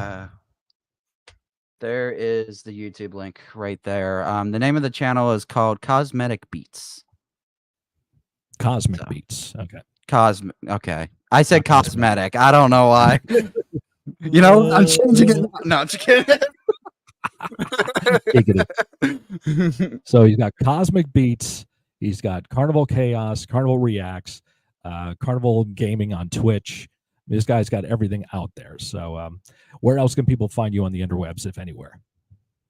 My DM. No, just kidding. No. Subbed. No, the Darkness just subbed. There you go. Nice. Yeah, I stream on Twitch. Which actually my Twitch name is it's an inside joke, because my friends were like, I spelled my name wrong on Steam, which is what I use for my PC games. And instead of it saying Karnival Kahos, it said Karnival Kahos. Kahos, yes, I did notice that too. Yeah. As if like, and a friend of mine on Twitch, who is named Burger King 93, was like, it's Karnival Kahos, straight from Mexico. Yeah, exactly. And so I was like, you know what? Fuck it. I'm gonna go with the joke. I'm gonna go with it, man. Just go yeah, own exactly. It. Own it. Exactly. So all the mistakes, it's fine. So Karnival Kahos. You know what? Let me just find the links to all of these, because it's gonna be easier if they did throw that. them up in there if you want to. Throw it all up. I gotta promote myself. Yes. Did you see that Twitch added a new category for DJs? I did see that. Yes. What the fuck, man? They need to add it for bass players. Yeah, they do. The hell? Yeah, be nice. Maybe you could go under DJ and just be like, I'm a DJ just playing a real instrument. Yeah. Dumb jackass. I could be a DJ like that. Imagine. Oh, I did want to mention to you, there's a fun game that I've been playing. It's called What's a Music? Okay. And it's a great it's like kind of, those games where like you guess songs and stuff like that. The cool thing about this one is, and what makes it different, is that each person can choose their own song, and then you guess it. Gotcha. And you can set a theme. To cut you off there, but I have to run and do something real quick. We're not ending the stream just now, but I have to run and do something. You entertain the people, and I'll be right back to you. Keep throwing up things in the chat there. Okay, I'll be right back. Okay, so this is streamer mode right here at its best. So that is my Twitch link. If anybody wants to follow that, you don't have to. It's not encouraged, but you can if you want to. play all sorts of games over there, variety streaming. Nola is a huge supporter over there. He comes in, he pops in, and stuff like that. I've talked to him a few times on streams, and stuff like that. So that's the Twitch link. Let's see, what else do I got? I think I posted all the YouTube links. Do it now. Yes. Do it. Do it now. Let's see. Scott's gone. Let's talk behind his back. Yes. Yes, I will share all the secrets. I will share all the secrets. Let's see here. Yeah, Twitch. And then you guys already know my reaction channel, and then the other channel, which is the AI creations. You gotta say it like Arnold from Predator. Go on, do it now.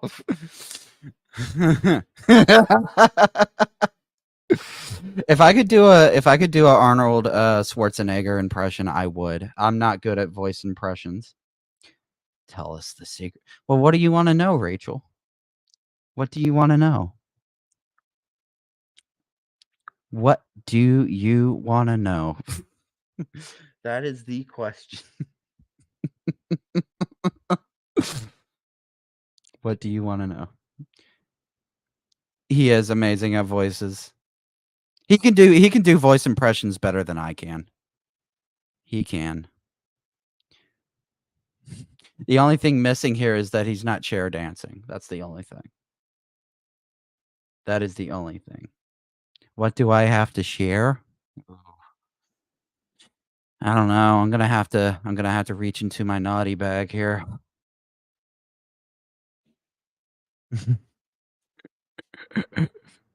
I don't know. I don't. Okay, you can stop talking about me. I didn't share anything personal. You don't have to worry. That's right. Tell us the secrets. What secrets? Let's talk behind his back. You realize I can read this after the fact, right? Yes. Yes. Is those cargo shorts you're wearing? Camo pants. Okay, camo pants. They were close. A lot of pocket room in here. So. There you go. Hey, you only need one pocket for one specific area. Go on. You need what? You need what? You what? Yeah, I got all my links in there. I got my Twitch. Sweet. I got the 2 YouTube channels. Good, I don't really do any other social platforms. I keep it basic. Are they naughty secrets? About what? What I don't secrets, know. Rachel, do you want to know? I don't know, Scott, like I that. don't know, dude. No, he doesn't. No. Nobody knows me like that. Jeez. You chair dance once and people think you just ask anything they want. Exactly. Naughty. So out of all those bases over there, what's your favorite? Definitely the Rickenbacker. Yeah. It's My dad had a couple of Rickenbackers. He really liked the Rickenbackers. Because they're weird. That's one thing that we haven't talked about. Yes, I had a dad. Wow. Yes. That's I wasn't going to bring it up unless you wanted to. Well, it was I got to admit this month is going to be a little bit hard because this month was the month that he passed away. Because like August 29th was when Ida hit. For those of you guys that do not know, because I don't know how much of the story, if you've even told them the story, but basically, in 2021, Hurricane Ida hit, and before that, my dad had to go into the hospital because he was diabetic. So a lot of times he would have to go into the hospital because there was a lot of medical things that he had to do and stuff like that. And so he went into the hospital, and then right during his hospital visit, Hurricane Ida hit, which was in 2021. And then he died shortly after the hurricane had passed. So yes, I no longer have a father, but he's still here in my prayers and stuff like that. Like I know that you're not much of a believer in the paranormal, Scott, because you've kind of mentioned that. Like I've mentioned it in your chat, and then you kind of just like, whatever. It's Which is fun to have fine. imagination, but Which is fun, which is fine, but I do if believe you that you're believe that, still that's your belief. I'm not going to harp on it. I'm not going to disrespect it. I don't have that belief, but that doesn't mean I'm right. Doesn't mean you're right. So it's right. whatever is good for you and helps you live your life. And there's nothing wrong with that. It's just like I'm imagining chewing gum right now. See that? I'm not really chewing gum. I'm not really thinking. You're not really streaming right now. It's the metaverse. Right? You're not really Everyone out doing there watching, anything. this is not real. You're having a very bad dream right now. You'll never wake up. No, I remember that was something that we kind of, I remember you telling me about that. And, I really took it to heart that you wanted to tell me about that stuff. And so it's not my story to tell. That's why I've never talked about it. And wasn't sure if we were going to bring it up today, because that's your thing to discuss. I feel comfortable with it. I feel comfortable with it. So you're very young. To lose your father at a very young age is pretty heavy. I lost my dad 2008. So he was 63. I was 33 at the time. So kind of the same story. He was diabetic as well. He had very bad heart issues and all kinds of medical issues going on too. But he also had MRSA, if you know what that is. You know what I'm talking about. right. But it tastes it tastes like tasty wheat. Jeez. Well then, chew that shit good. That can, and that can be a huge blow to your reality. That you had two parents and now you have one. And it's which really my one parent that I have left is not my biological mother. Because my biological mother, we don't really talk about her much, and the reason why we don't talk about her much is because I've heard some stories of things that have happened, and let's just say that she was not a nice woman. She was not a nice person. She used my dad in many ways. She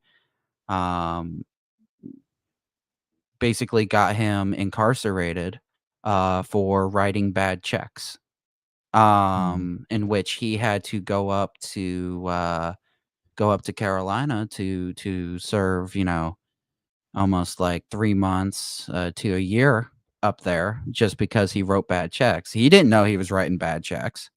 But when the bounty hunters come a knocking, you gotta go. So that's the way it is. But the one thing that I found very magical about my dad's death was it literally happened right after you reacted to Hold On to Memories by Disturbed. Oh, remember that? Because you reacted to it and you were saying the things like, hold on to me, like you had a whole poetic speech in that video, which is very interesting. But and then I think like shortly, like a week after that went up, that's when he passed. And I was like the coincidence of him reacting to that video and then that actually happening was like, things happen for a reason, but that was a little weird, but I think honestly, like if I had to regret anything from my dad's passing is knowing that I had the chance to talk to him for the last time, and then I didn't take that chance. And I think that's something that hits everybody. Like you because you don't, in your mind, you're thinking, especially for me, because he had, diabetic issues, you're thinking, oh, he's just going into the hospital. He'll come right back out because that's literally what happens. Yeah. They go into the hospital and then usually a day or two, the doctor's like, okay, okay, go back home, you know. So they send, you know, they send him back home and everything is fine, you know. In this case, you know, he died in the hospital. He died on the bed, which was good. You know, he didn't Mhm. die, you know, in some, you know, grim way or whatever, but um you know, there was two instances where it was like late at night, and our neighbor Eddie came over, um and I guess my dad had called him from the hospital because they still allowed him to have the phone in there. um and I was talking to him, and like you could hear in his voice, like he was at that stage of like he knows what's about to happen, but like his mind was still fighting it. So like, you know, I had to calm him down, and then I went and got my mom, and then she had to calm him down on the phone and be like, listen, you know, we're still here for you. We're hoping, you know, we're still praying that you make it out, but you know, there is a chance that you may not make it out. And then of course when Ida hit, um, you know, I'm sure Nola knows and people from Louisiana know, it completely destroyed our power. We had no power for like a few weeks, and it was the middle of summer. It was hot, no AC. Yeah, you could kind of understand how muggy and hot it gets. And Mhm. so me and my family, we had to go to Alabama. We had to get out of town because we needed to find a place in which we could, you know, relax and have air conditioning and be humans, you know. Survive. Yeah, exactly. Mhm. Exactly. And you know, we came back, and then it was 5 o'clock in the morning because we had to go back to my grandparents' house because they still had not turned on the power in our neighborhood, because they were still fixing stuff. And it was like 5 in the morning when my mom got the call, and they were like, the doctor wants you to come into the hospital and wants to talk to you. Mm. And when I heard my mom say that, I was like, "Oh, no. That does not Mhm. sound good." When a doctor calls you at 5 o'clock in the morning and tells you to come into the hospital, that's never a good sign. Never a good sign. So she went, you know, and then she came back, and I was sitting on the I was sitting on the porch swing that my grandparents had in front of their house, and I was just swinging there.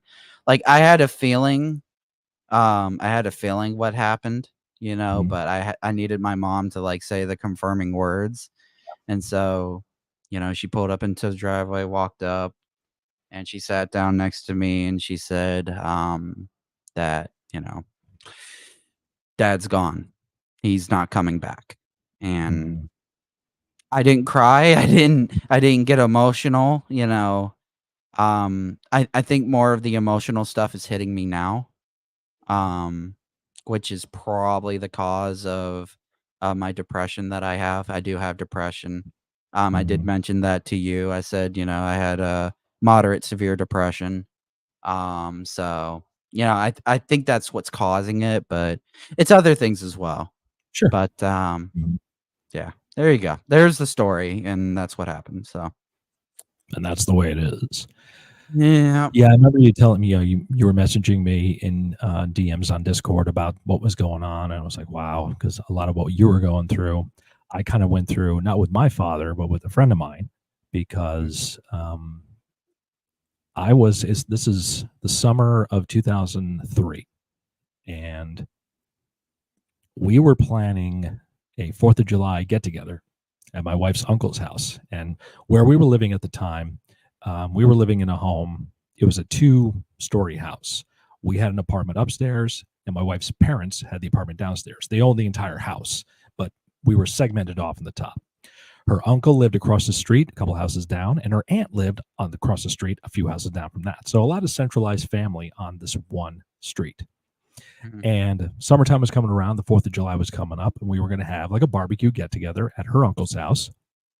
And we were inviting our friends from New York. And one particular friend of mine um, that I invited, his name was Lee.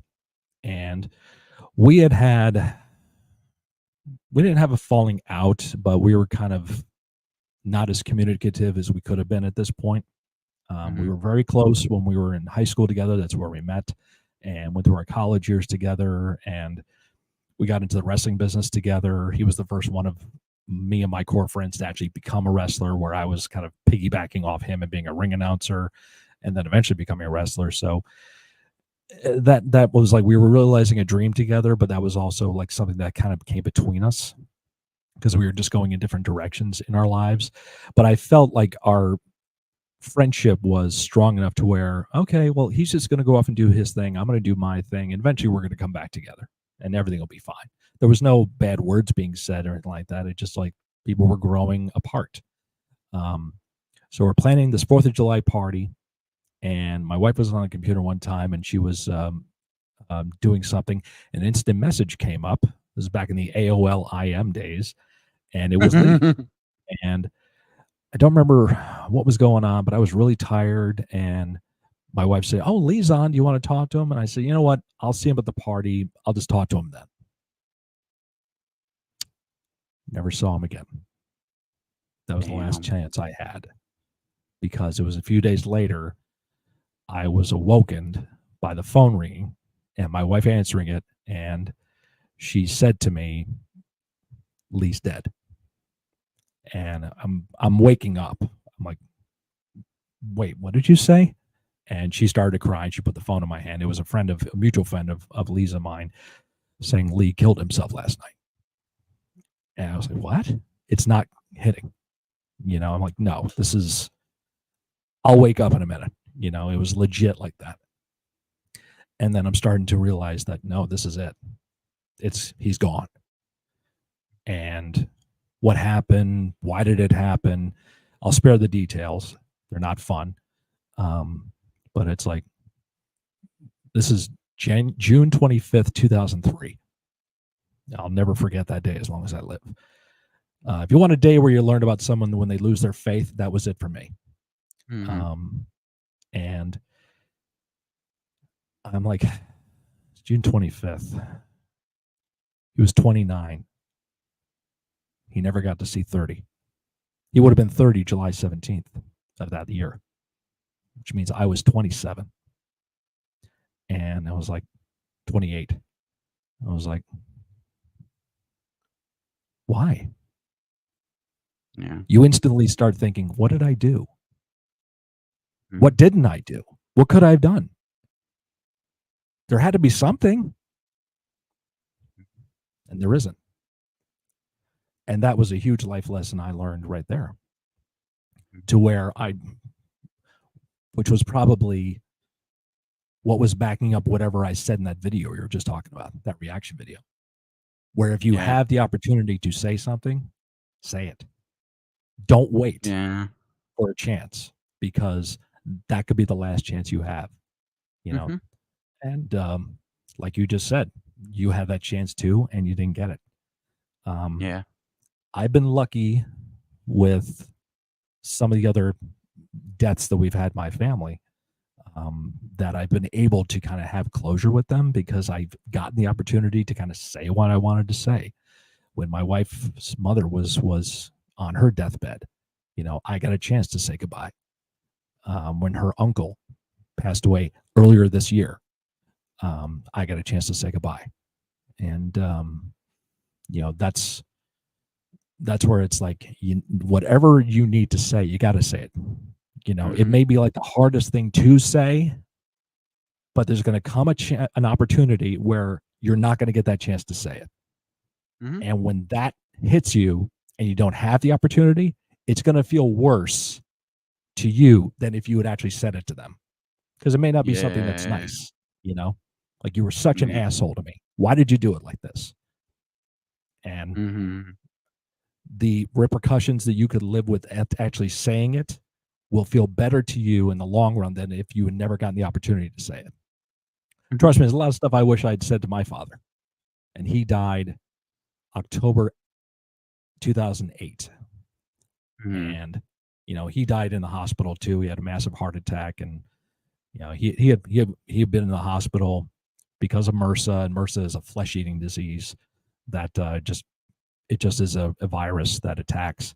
And he had bad diabetes, heart conditions as well. And he was actually at the VA hospital having a checkup.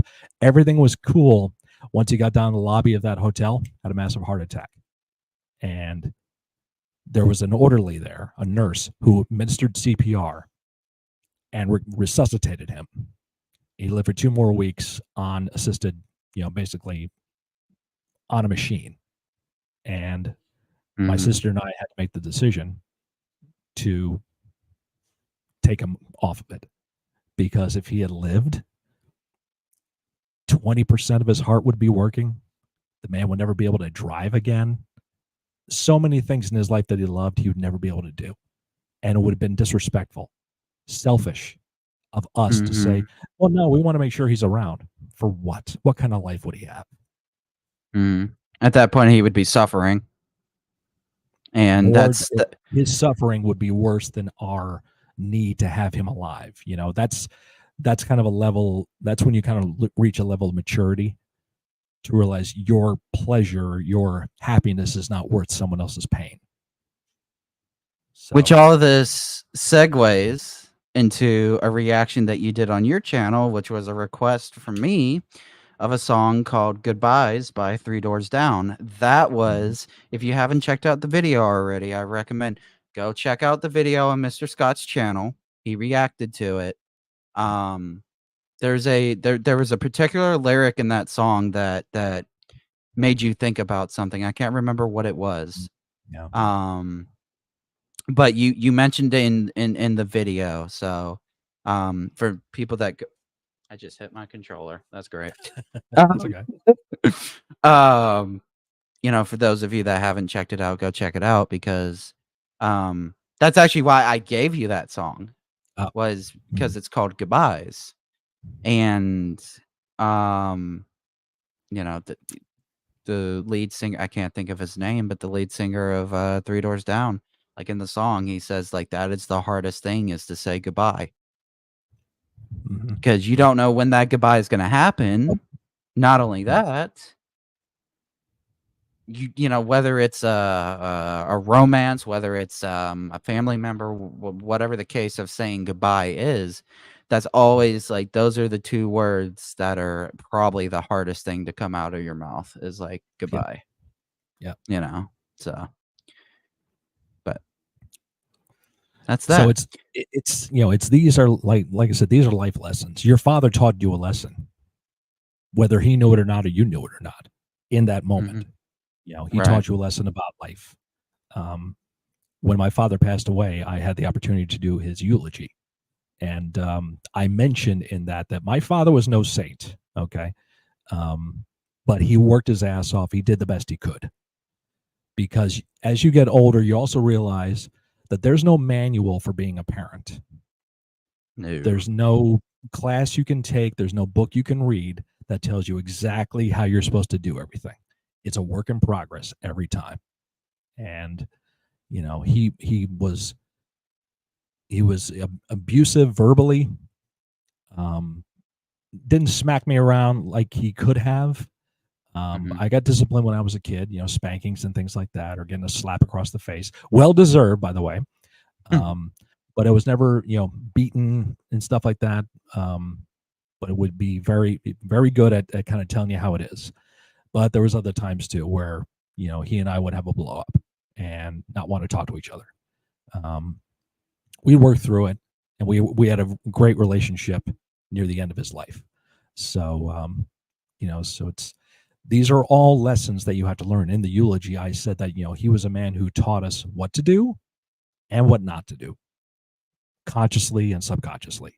So, and that's where where I will come in here and I'll have my wife here and say, I want everyone to know I'm sorry for the way I was acting on the stream on Friday.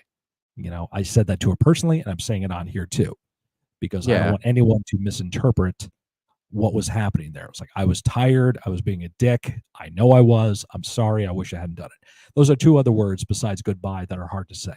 I'm sorry. Some people think it's giving in. It's giving up. It's losing a battle. No, it's not. It's actually owning it and kind of You're not winning it, but you're putting it to rest. Like, oh, I did this thing. I'm sorry. I shouldn't have done that. That was wrong. And that's it. That's all you have to say. You don't have to do anything else. You have to, do some kind of penance for it. You just say, sorry about that. Didn't mean it. Right. And just move on. A song that really, really helps me get through like very, very hard times. Now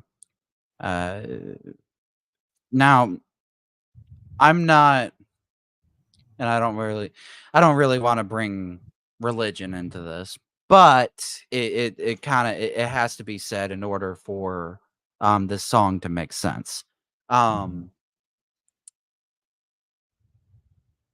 I don't have a religion. However, a lot of times I'll listen to a lot of Christian oriented songs. And one of the songs that I particularly love is a group called Casting Crowns. And they have a song called Voice of Truth. Okay. And in the lyrics of Voice of Truth, one that really stands out to me. Let me just make sure that I remember it here. It says, "Oh, what I would do to have the kind of strength it takes to stand before a giant with just a sling and a stone." Obviously, talking about David and Goliath. But in my own mind, I'm interpreting as something else. Surrounded by the sound of 1,000 warriors shaking in their armor, wishing they would have a strength to stand. But the giant's calling out my name, and he laughs at me, reminding me of all the times I've tried before and failed. That, to me, is the biggest thing, is like, you're going to fail in your life, no matter if you like it or not. Like, that's just life. You're not going to be perfect. Yeah. And anybody that thinks that they're perfect is obviously delusional. I'm sorry. Like, I'm not, I'm not going to sugarcoat that. But what stands out to me is that he says 1,000 warriors shaking in their armor, wishing that they would have the strength to stand. Now, when you think of the word warrior, you're thinking, oh, these are soldiers. These are people who fight. They're supposed to be strong. Right. Why are they weak all of a sudden? Well, if you think about our experiences that we just expressed on stream, we could be the strongest that we ever could be. I mean, for God's sakes, you were a wrestler. You probably know a thing or two about protecting yourself. Even though, the show may be a gimmick, still, you have to know certain things about it to protect yourself and fight and stuff like that. You could be the strongest guy out there. Yeah. But as soon as you lose somebody in your family that you care about, instantly you become the weakest man on earth. It brings you to your knees. In a romantic way. You could be the strongest guy out there. As soon as that person that leaves you that you've loved the most, and it's because of the decisions that you made that caused them to leave, it brings you down to level. It brings you back down to earth. And those are the type of songs that I like listening to, that it teaches me a lesson. It's like, hey, yeah, you could say all these things, but if you don't back them up, and if you don't, if you feel like you don't have to fear or you don't have to fail, that's just, to me, the wrong way of thinking. Like, there's times in life where you got to learn a lesson, and you got to accept the lesson that you learn. Right. So, there you go. And that's a Christian song, but yet I took it out of context. It's a totally different song to me. Yeah, they're talking about Jesus, but I'm talking about real life experiences. Right. So there you go. Yeah, it's up for your interpretation too. However, wherever the message comes from, whatever philosophy or religion or whatever it comes from, it can resonate with people on many different levels. It just doesn't necessarily have to be specific to that particular paradigm. It can be applied to anything. And hello to Will out there. Son of the Maniac is hanging out with us. Good to see you, bud. Rachel says that she's a universe person. I respect that. Yeah. So And there's some people that don't, they don't believe in a God. They believe in the universe. And Right. I think I kind of fall into the same category because my mom is kind of the same way. She believes in the universe. She doesn't believe in one being controlling everything. But again, not trying to bring religion into No, it, but I understand. It's fine. And this is where people can have this conversation here and know it's not going to have some kind of repercussions about your opinion about this, opinion about that. You can't have that opinion because it's different than mine. And how dare you? It's like, would you please just fuck off? Yeah, exactly. Like, we don't want people like that in this world. And I think that's the majority of humans. As much as corporate media and stuff wants to segment us into red and blue or whatever beliefs or whatever, it's like, I think the majority of us are always like, we're not tribalists. We're not going to just fall into one specific group. We have different thoughts. We have different philosophies, different experiences, different perspectives. But in the main thing, we're all like just chill, good people that would just want to hang out and get to know people. I don't want to be with a group of people just like me. I'm boring enough as it is. I don't want to be a room full of me. So yeah, I want to meet people that have different backgrounds. I find quote unquote normal people way more exciting and interesting than people who are, all think they're special. This is a weird kind of idea, but fuck it, I'll just throw it out there. If somebody comes to me and says, "Oh, I love to travel." Okay. Yeah, I'm going on this cruise next week. Well, you're going on a cruise. Yeah, I'm getting to go on this cruise. I'm going around the Caribbean islands and all this stuff. I'm like, yeah, it doesn't mean you like to travel, because you are planning when that cruise is going to happen. You're buying time to get on this cruise. You know where it's going to go, when it's going to go. You know when you're coming home. All that is planned. You don't like to travel. You like to show off you have money. If you like to travel, then pack a freaking backpack and start walking. Because the person that has the guts to pack up a backpack and just start going out into the world, or catching an Uber and just starting to go, I want to talk to that person. Because the person that pays their money to go on a big cruise and stuff, oh, we went around the islands, we did this, we did all that stuff. Yeah, so boring shit to me. This is me talking. Right. But I want to talk to the person that got the backpack, were thumbnailing expressing it on the road.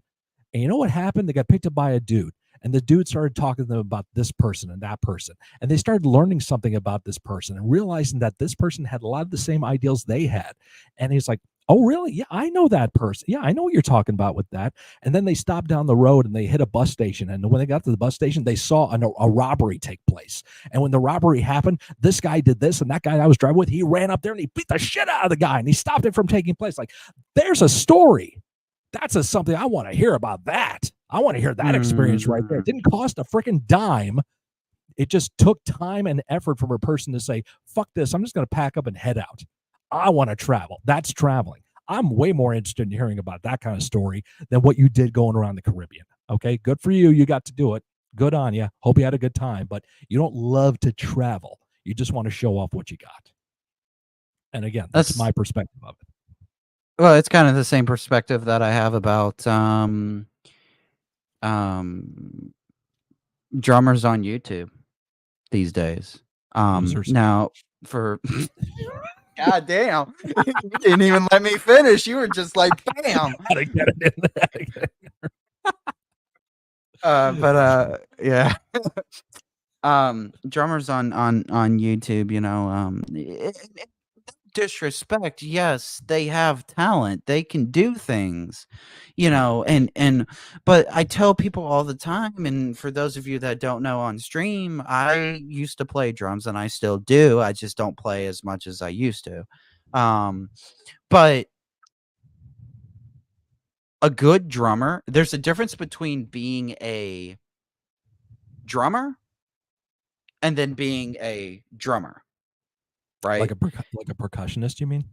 No, like being a good drummer, like in a band, and then compared to like a drummer that's on YouTube, right? Oh, I see. And Okay. and I'm not saying again, and I'm not trying to say that they don't have talent, which they do. You know, I mean, I'm sure they've took time out of their day to learn how to do these things and perfect it and stuff like that. But to me, a good drummer is a drummer that can a good drummer is a good drummer is a person that can keep time, can keep rhythm, can keep sync with everybody that's in the band. Right. A good drummer to me is not a drummer that can flip their sticks 20 feet in the air, hit everything on the drum, play with one hand behind their back, like that to me, that you're just showing off at that point. Like you're not really showing the importance of being a drummer. Right. One of my like my first ever song, because the drummer that taught me, his name was Sean, and back when I was in Georgia, I played for the Upper Room Fellowship. It was a church on top of a car shop. It's the South. We do crazy things. And the first ever song that he wanted me to play was Long Black Train, done by Josh Turner. I'm not sure if you've heard of that one I don't before. think so. But in the song, it's a simple drum beat on the snare that it represents a train. Oh, okay. And after I played that song, I walked up to him and I said, like, I asked you to teach me drums and stuff like that, and how to be a good drummer and all these things. And like, I told him about, like, I want to learn how, Neil Peart did this, or, how, rest in peace, Neil Peart, by the way, he's no longer with us. And he looked at me and he said, if you want to learn how to be a good drummer, you first and foremost have to learn how to keep rhythm, how to keep time, how to keep in sync with everybody else. You can do all this cool other shit, right? We'll get to that. Right. But first, I want to teach you how to keep time, how to make sure that you're playing the right beat at the certain moments in the song. Because believe it or not, the drums are not saying bass players are not important, but I know I had to throw a jab in there. I know, it's all good. The drums are very important. They're a very key part of the song to keep rhythm. Without the drums, I mean, yeah, there are songs that don't have drums, but without the drums, you don't really have that time unless you have like a really good rhythm guitarist or a bassist that knows how to keep rhythm and stuff like that. But it's like you say in your reaction videos, the drummer and bass player, they're locked. They gotta be. Yeah. Like the bass player can't exist without the drummer. And that's why we get to shit on each other, because that's, we have that relationship of like, hey, when it's time to play, we know how to lock together. When we're behind the scenes, we bullshit with each other. Right. The drummer and the bass player are the best team in the band. So I can make fun of the drummer can make fun of me, but once the guitarist or the vocalist step in, hey, fuck off. Yeah, exactly. This ain't your playground. Get out of here. Like, brother, you just sing and you just play fancy notes on the guitar. We actually make the beat, Exactly. We got the beat. We got the beat. Anyways, we got the beat. Yeah. We got the beat. Okay. I don't know why my mind went to that. That was weird. Ass workers. But yeah. But irregardless of that, so like you're saying, you got to know the basics. You got to have the basics down before you can do all that stuff. You take a person like Neil Peart, or you'd someone like Mike Portnoy, who are amazing drummers and do all kinds of flashy stuff. Then turn around, let's go to someone like Ringo Starr or Marky Ramone. These guys, when they play with the Beatles or the Ramones, very basic, very simplistic stuff, but it's not easy. It sounds it, but try to do it. And there's drummers out there like, holy shit, these guys deserve way more credit with how they're doing what they're doing. Because there's ways to cheat and get around the techniques and stuff to kind of emulate it, but to do it exactly as they're doing it may not be as easy as you think. And sure, when you look at Neil Peart or Mike Portnoy or anybody else that does like progressive style percussionist drumming for various different bands, they can go off in different directions, do all kinds of fancy stuff. But it comes back to those basics. If you can't do it, you ain't shit. It's as simple as that. If I pick up the bass and I can do tapping and hammer-ons and pull-offs and playing around with harmonics and do all this flashy stuff, cool. But when it comes to doing a song, if I can't keep the rhythm and keep up with the drummer and lock in, I ain't shit. It goes, if anybody, I mean, I'm sure people have listened to them, but AC/DC, for example, the drummer, I can't think of his name. I never know their name, but you listen to all of their songs, and I kid you not, it sounds like he's playing the same drum beat over and over and over again. Right. And to some people that may be like, oh man, he's playing the basic shit. Like, that's fucking boring. Like, I want to listen to somebody that's, fucking, rolling the toms 500 times and hitting all the cymbals and all the gizmos and gasmos and all that. Gizmos and gasmos. I love that. Yeah, there you go. Put that on YouTube channel. Put that on a t-shirt.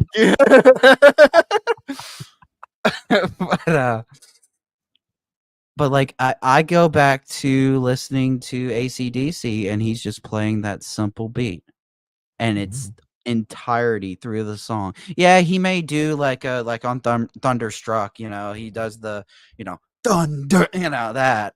But after that, he goes back to that simple beat, and he's basically just keeping rhythm for everybody else. That's all he's doing. And to me, that is the hardest thing about being a drummer. If you can't keep the beat, you ain't a drummer. Like, that's just the way it is. I talked about this in my the video I did for my Metal 40 Plus series, where I did 1984 from Van Halen, which turns 40 years old this year.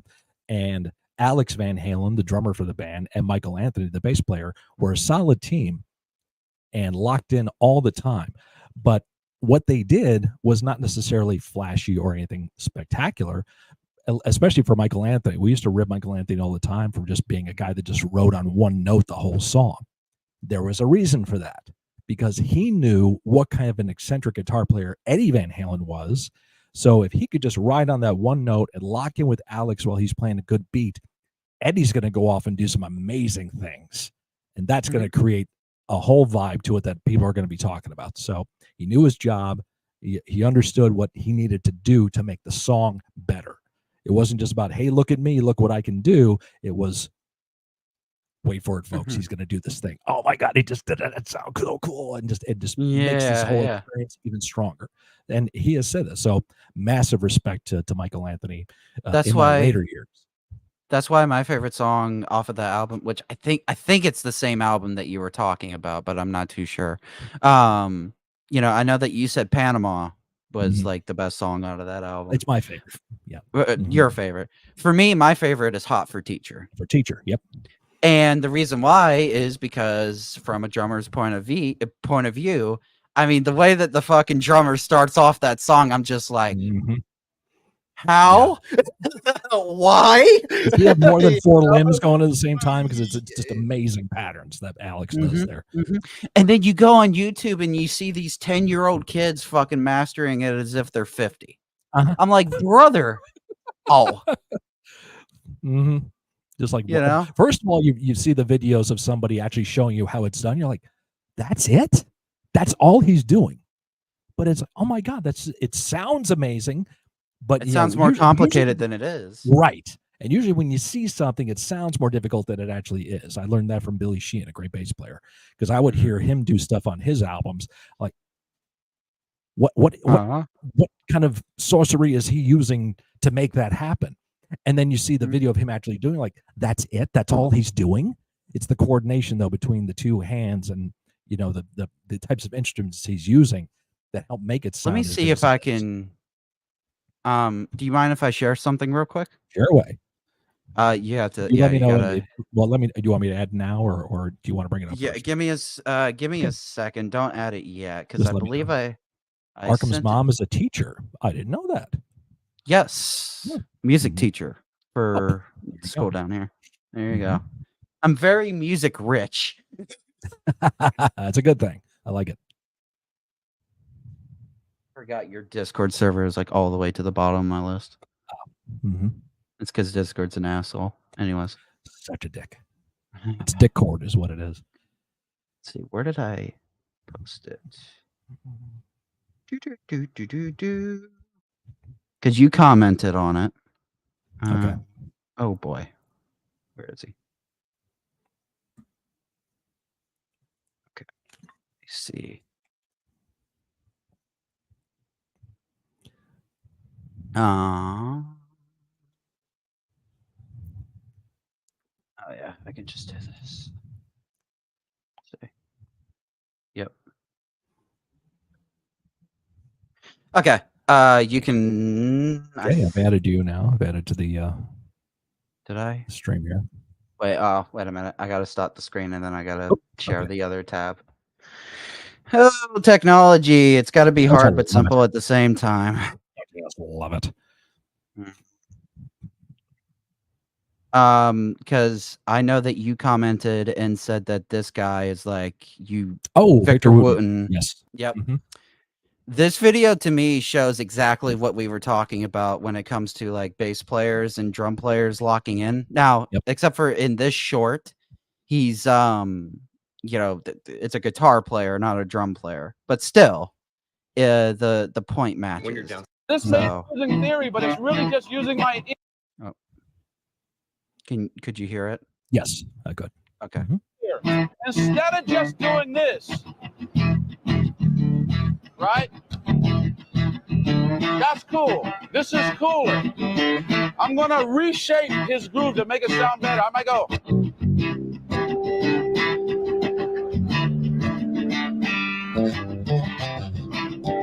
Right? Keep listening, keep listening. All right? Now watch.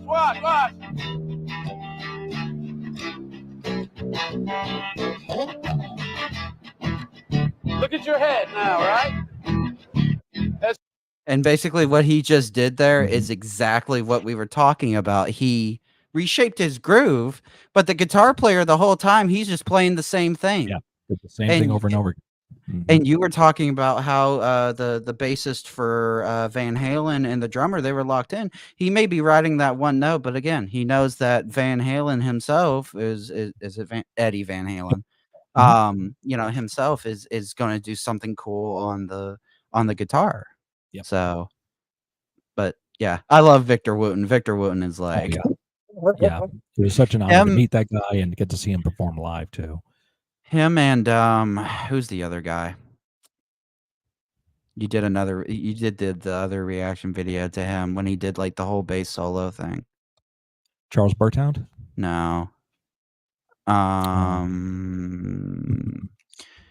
It was the one that me and remember when I had that romance thing blossoming, but it didn't work out? Yes. I can't think of the guy's name. Jaco Pastorius? No. It's Billy Sheehan, Jaco Pastorius. Stanley Clark? Yes. Yeah. That was it. Yes. Yeah, okay. Yeah. Because you were talking about in that video how, like, I mean, he ended up making an ass out of yourself, but still, you were talking about in the video where, yeah, he could have did all this shredding on the bass, but he found the right moments to do the little intricate solo stuff. He wasn't just like, you know. Yep. So that's cool. I like that. You know? It's not fun. It's not playing a bunch of different notes. It's finding the right time to play certain notes. You know, and sometimes what you don't play is better than what you do play. It'll help the song overall. You know. This is why I like Mr. Scott. He teaches me things about music that, yeah, it's you. You're Mr. Scott. This is. Says it right It says it on your shirt too. Buy the merch. No, just kidding. What do you mean, just kidding? But Anywho, that's what I let. Like you learn things from me, like when I send you reaction videos. But then I also learn things from you when you talk about different things in reaction videos. Because I'm like, huh, okay, well. He's a bass player, you know, he may not be a famous bass player, but he's still a bass player, so he knows a thing or two about playing bass. Like, and that's for me, it being at this age, if you know, and it's weird for me to say this. In some respects, I never thought I'd get this old, and the fact I am tells me I can't live other people's lives. I can't solve everyone's problems, but I can certainly try to drop some bit of experience to say, this is what happened to me. I'm not saying it's going to happen to you, but if it does, maybe this is something you can do to kind of help yourself, you know? So as best as it can. You know, I never claimed to be an expert in anything. But at least I can say, I tried this. This is what worked for me. So if you want to try it, go for it. Just be aware this could happen. You know, I'm not saying it will, it could. And if it does, be prepared for it. You know, and same thing with just music or life in general. It's like you can't plan. If you do, and this is a problem, I am a problem solver type person, and this is a problem, an issue that we have. We will say, if I do A and I do B, I'm going to get C. Sometimes you do A and B, you get H. But I know that I planned A and B and I would have gotten C. Why didn't I get C? Why did this happen? And then you start thinking like, oh, okay, how did I need to solve this problem? You're not going to. And you have to come to terms with that, because that's very, very hard for someone like me who is a problem solver to come to terms with. And something I learned in recent years, because I reached out to a person who's involved with a Twitch channel I've become friends with. He's a person actually is like a behind the scenes person, and he's admitted to being a problem solver too, just like me. He's a little bit younger, but I wrote him a letter. And in the letter, I said to him, I said, you know, I know you're a problem solver. I am too. And we try to do that. We try to say like, okay, if I do A and B, this is going to happen. And then you do A and B and this happens. But you tried to think of every other possible contingency that might happen. So if C didn't happen, it would be D or E or F or G. And then H happened. And you have no idea why. The reason why is because life has not taught us the lesson yet we needed to learn to understand that. And we can't decide when life is going to teach us that. It's funny that you mentioned that too. A lot of people, it's funny as fuck too. They'll come up to me and may not physically, but over the internet, they'll tell me and they're like, man, you know more about romance than I did when I got into romance. Like, and they'll ask, like, have you ever had any romance experience? And the look on their face when I tell them I have never been on a date in my life, I have never known a girl in my life. I plan on it, but you know, when the time comes, the time comes. You know, and I think that's the great thing about me being autistic.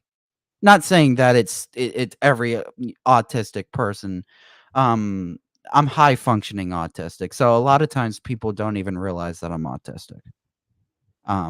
Now you could probably tell by everything that I've told you, anyways, because you're a problem solver. See, you're supposed to solve those problems, right? You ain't doing your job, anyways. But yeah, like people will tell me like you know more about romance than like you should know at your age. And I don't take that as they're being mean. I take that as a compliment. And a lot of things that helps me, and it goes back to my AI thing. Wow, I'm really making myself look guilty here. It's not working. Anyways, I try these things with the AI because I know, like, hey, if I did this with the AI, maybe in the future I can be like, okay, well, I know that this worked out with the AI. Or I know that I did this with the AI, this didn't really work out.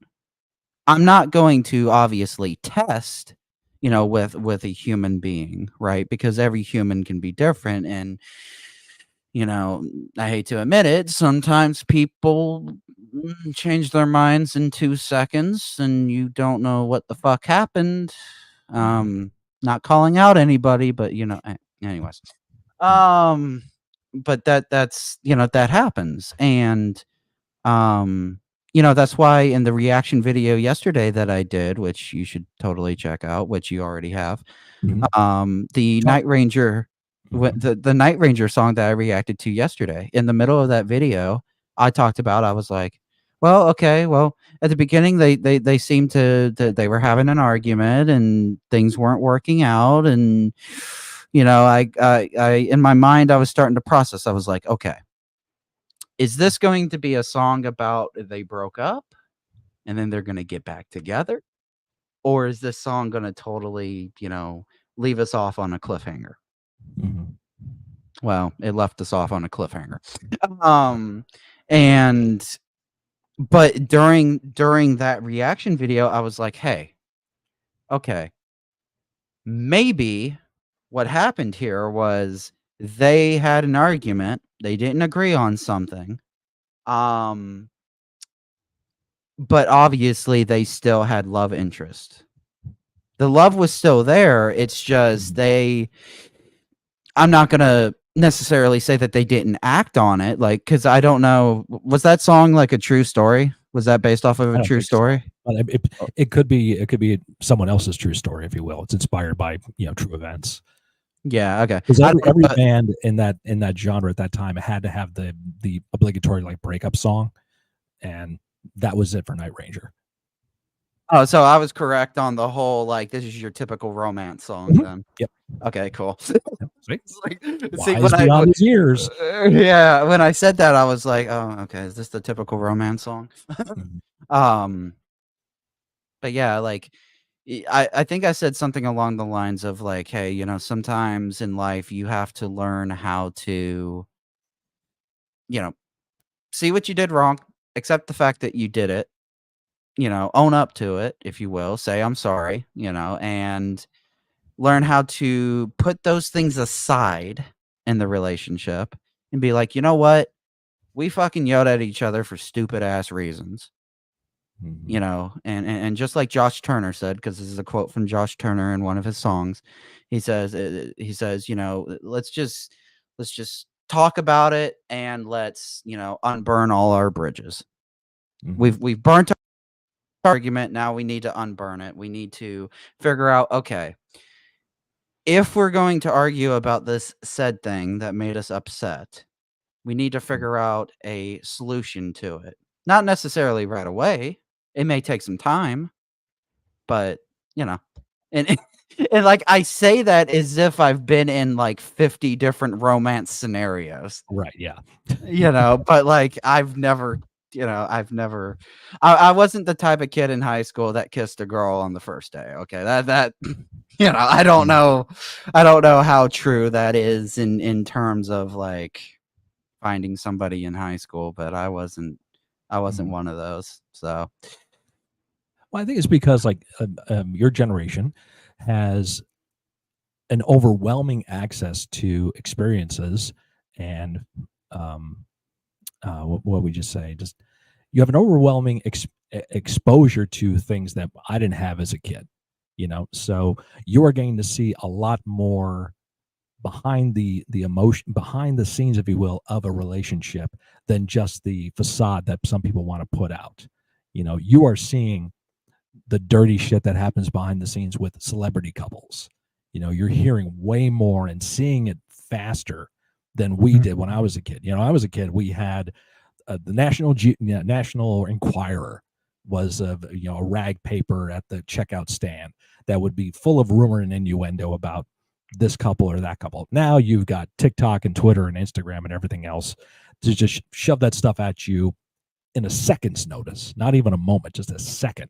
So your generation has more access to the reality of what it takes to be in a relationship than just the facade put up front that I was kind of met with TV shows and movies and stuff to say like, oh, it's, everything is fine. There's no arguments. You should never argue. That's not how a real relationship works. No, that's a lie. That's a facade. That's a fake. That's not how it really is. You're going to have arguments. You're going to have arguments over stupid shit. But usually the arguments over stupid shit is because you're actually mad about something else and you don't have the guts to talk about it yet.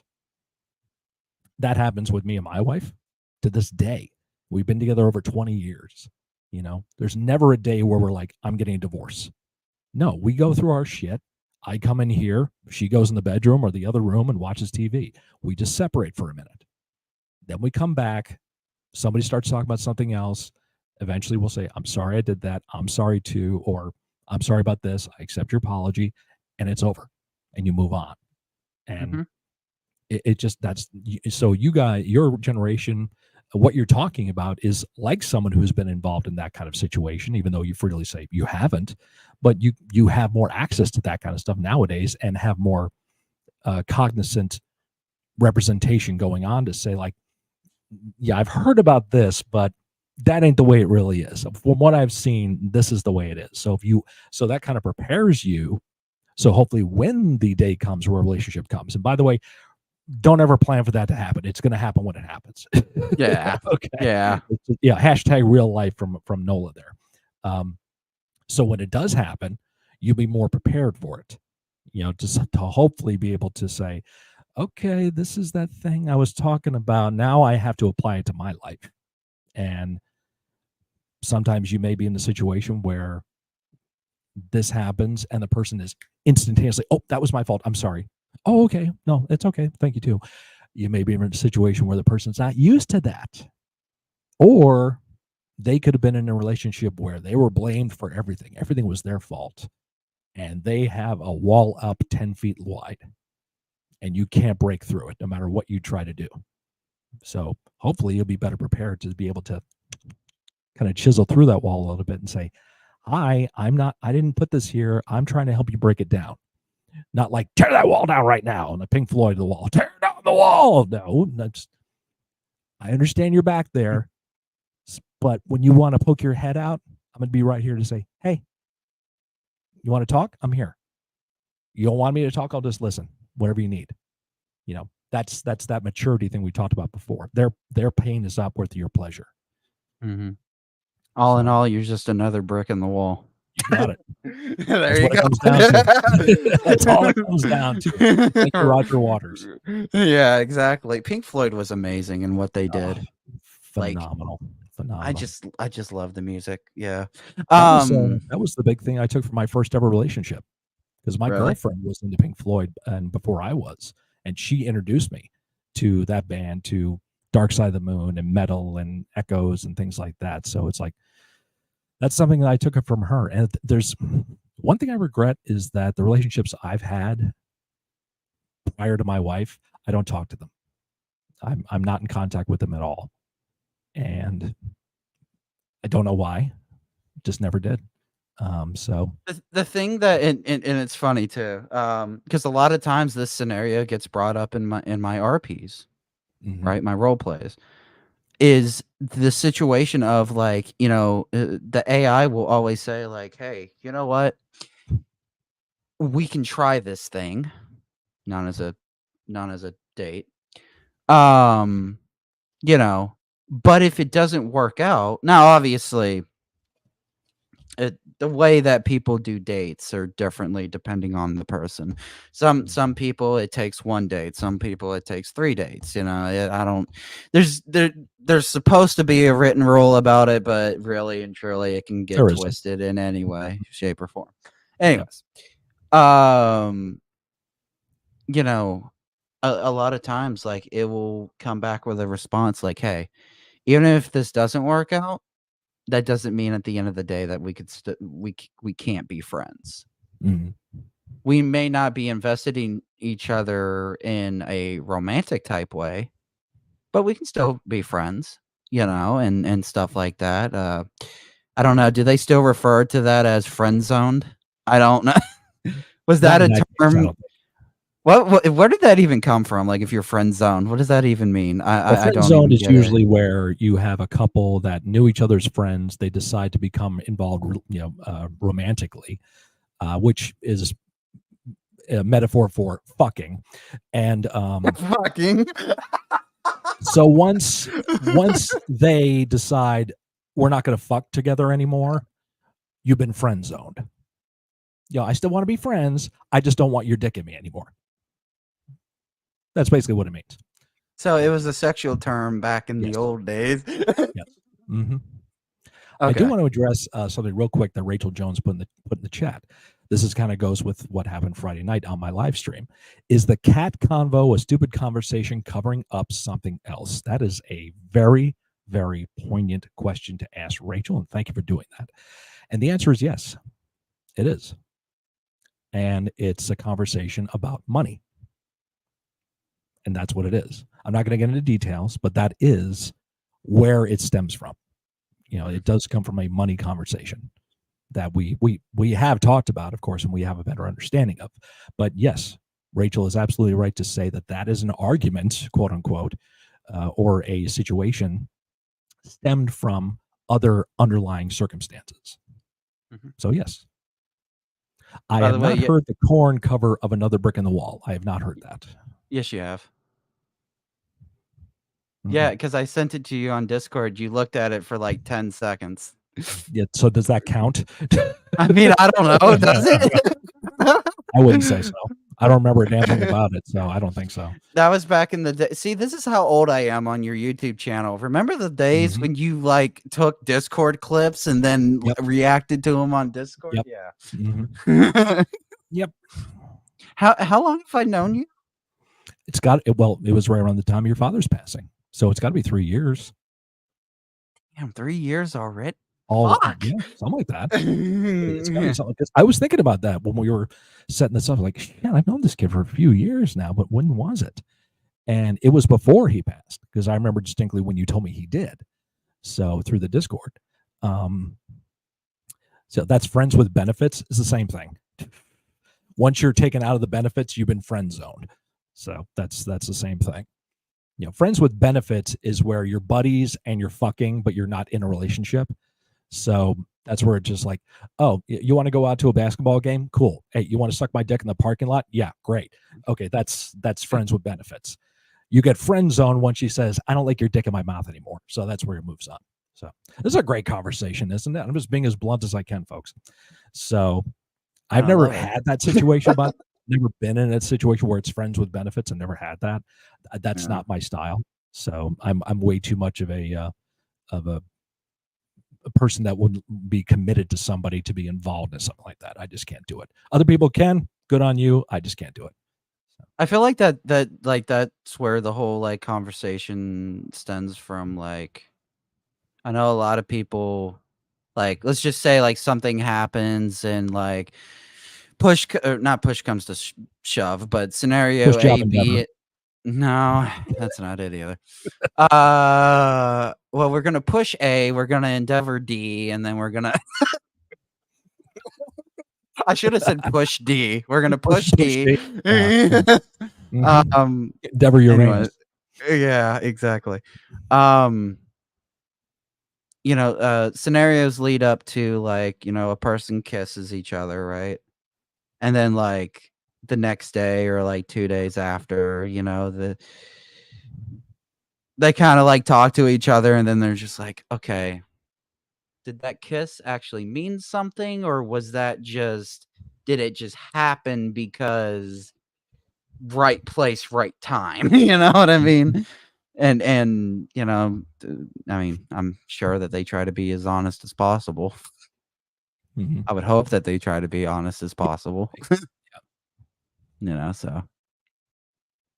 Yes, thank you, Rachel. Well, that's good that you just to discuss. Yeah, we did.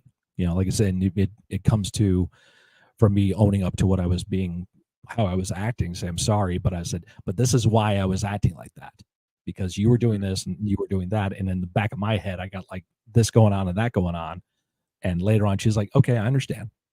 So not to say we won't talk about the idea of getting a third cat down the line, but it ain't going to happen anytime soon. Do I wish I could? Yes, absolutely. But it's just not in the cards right now. I feel like that's how you know that you have a good relationship, when like the two partners can say like, hey, I'm sorry for acting the way that I did, accept it, push it out of the way, because then you still know like, okay, the love is still there.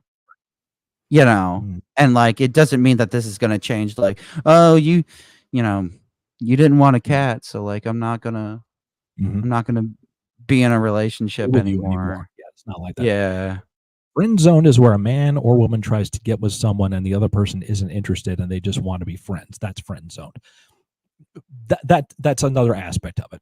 So yeah, that's part of it too. You've been kind of friend zone. That's if you meet a girl that like, oh my God, she's so beautiful and we have a lot of things in common and maybe be something to be cool in a relationship with, and then you go to them and say, hey, would you like to go out sometime? Well, yeah, but I'm not looking for romance. We can go out, but nothing's going to happen. Well, that's being friend zoned. So, but also there is also the friends with benefits thing, to where it's like, okay, we had some fun together in the bedroom, but I'm kind of done with you, so we can still hang out and go to a basketball game, but that's going to be it. That's also being friend zoned. So, yep. So it's all about perspective. It's all about perception. That's why I don't understand hookups, because I'm not that person. It's okay if someone else is, but it's not for me. There you go. Yeah, and I respect that, Rachel. Yeah. So it's just, you're going to meet all different kinds of people. I bet some people recently that are into the polyamorous lifestyle, which I don't understand. But that's just me. Doesn't mean it's wrong. It's just, that's not something I understand or would even begin to try to understand. And I'm not going to fault them for being involved in that. Good for you. If it's making you happy. I think George Carlin said one time, religion is like, and it can be applied to anything, religion is like a lift in your shoe. It helps you walk straight and feel better about yourself. Go for it. But let's not try to nail shoes on the native's feet. So it's like, if it helps you live a better life, cool. But don't try to force it upon other people. See, I was going to go with another term that he said. He said religion is bullshit. So that came later on. Which it Baseball. Baseball. It's raining. We don't come out to play. Yes. Yeah. Yes. I'm going home. Football is rigidly timed. Baseball has no time limit. We don't know when it's going to end. We could have extra innings. Football is rigidly timed. It will end even if we have to go to sudden death.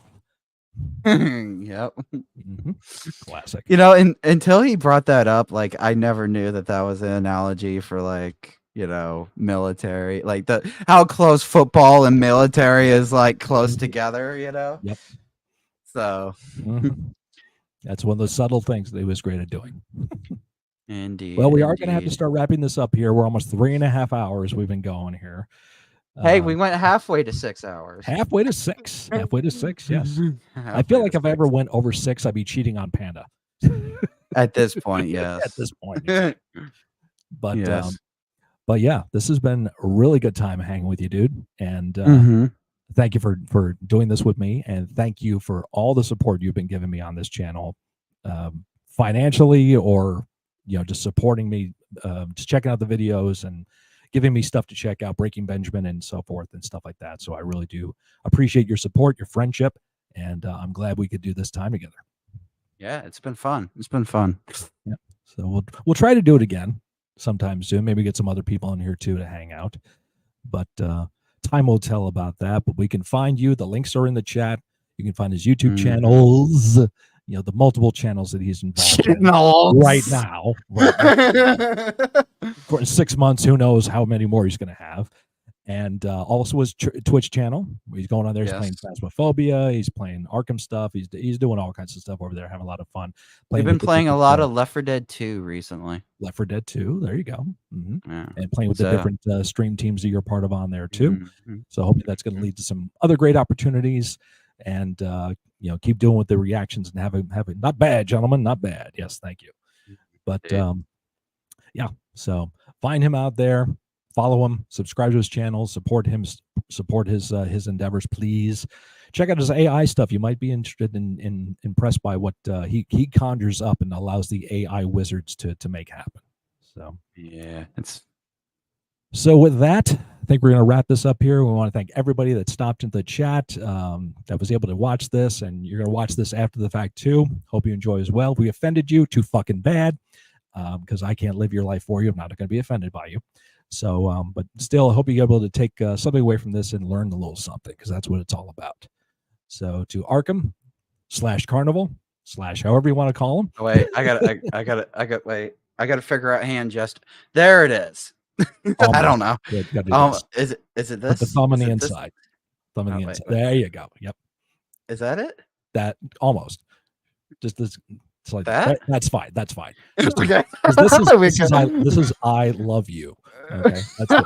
This is me. Oh, I didn't know I was supposed to do. Hey, it worked out.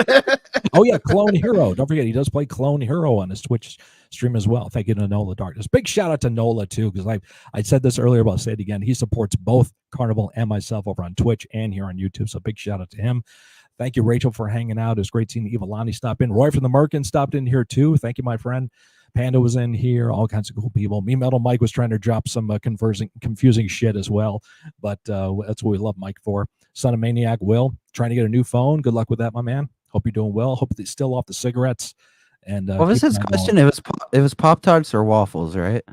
That was Mike's first question, Pop-Tarts or waffles. I mean, you never got clarification about waffles. Okay, so if he, okay, to answer the question, because I don't want to leave it unanswered, so I don't know if he's still here. No, you should totally leave it unanswered, so he has to fester over it for the rest of the night. No, in all honesty, I would probably have to go waffles, because I fucking love Waffle House. So there you go. I'll go Pop-Tarts because you can eat them right out of the box. No cooking involved. That's true. Because when you're lazy like me, that you don't want to fucking waste time cooking shit. So who actually who in the comments actually puts Pop-Tarts in a fucking toaster? Let's be real here. Let's be honest. Just unpack it and eat the shit. Okay, you can end it now. We don't want to offend the toaster people out there. Oh God. Yeah. Oh, jeez. They'll burn your ass. Hey, I'll take it. And on that bad note and bad joke, we thank you all again for hanging out. Please safe out there. Horns high. Never stop playing. Carnival, thank you so much again, my man.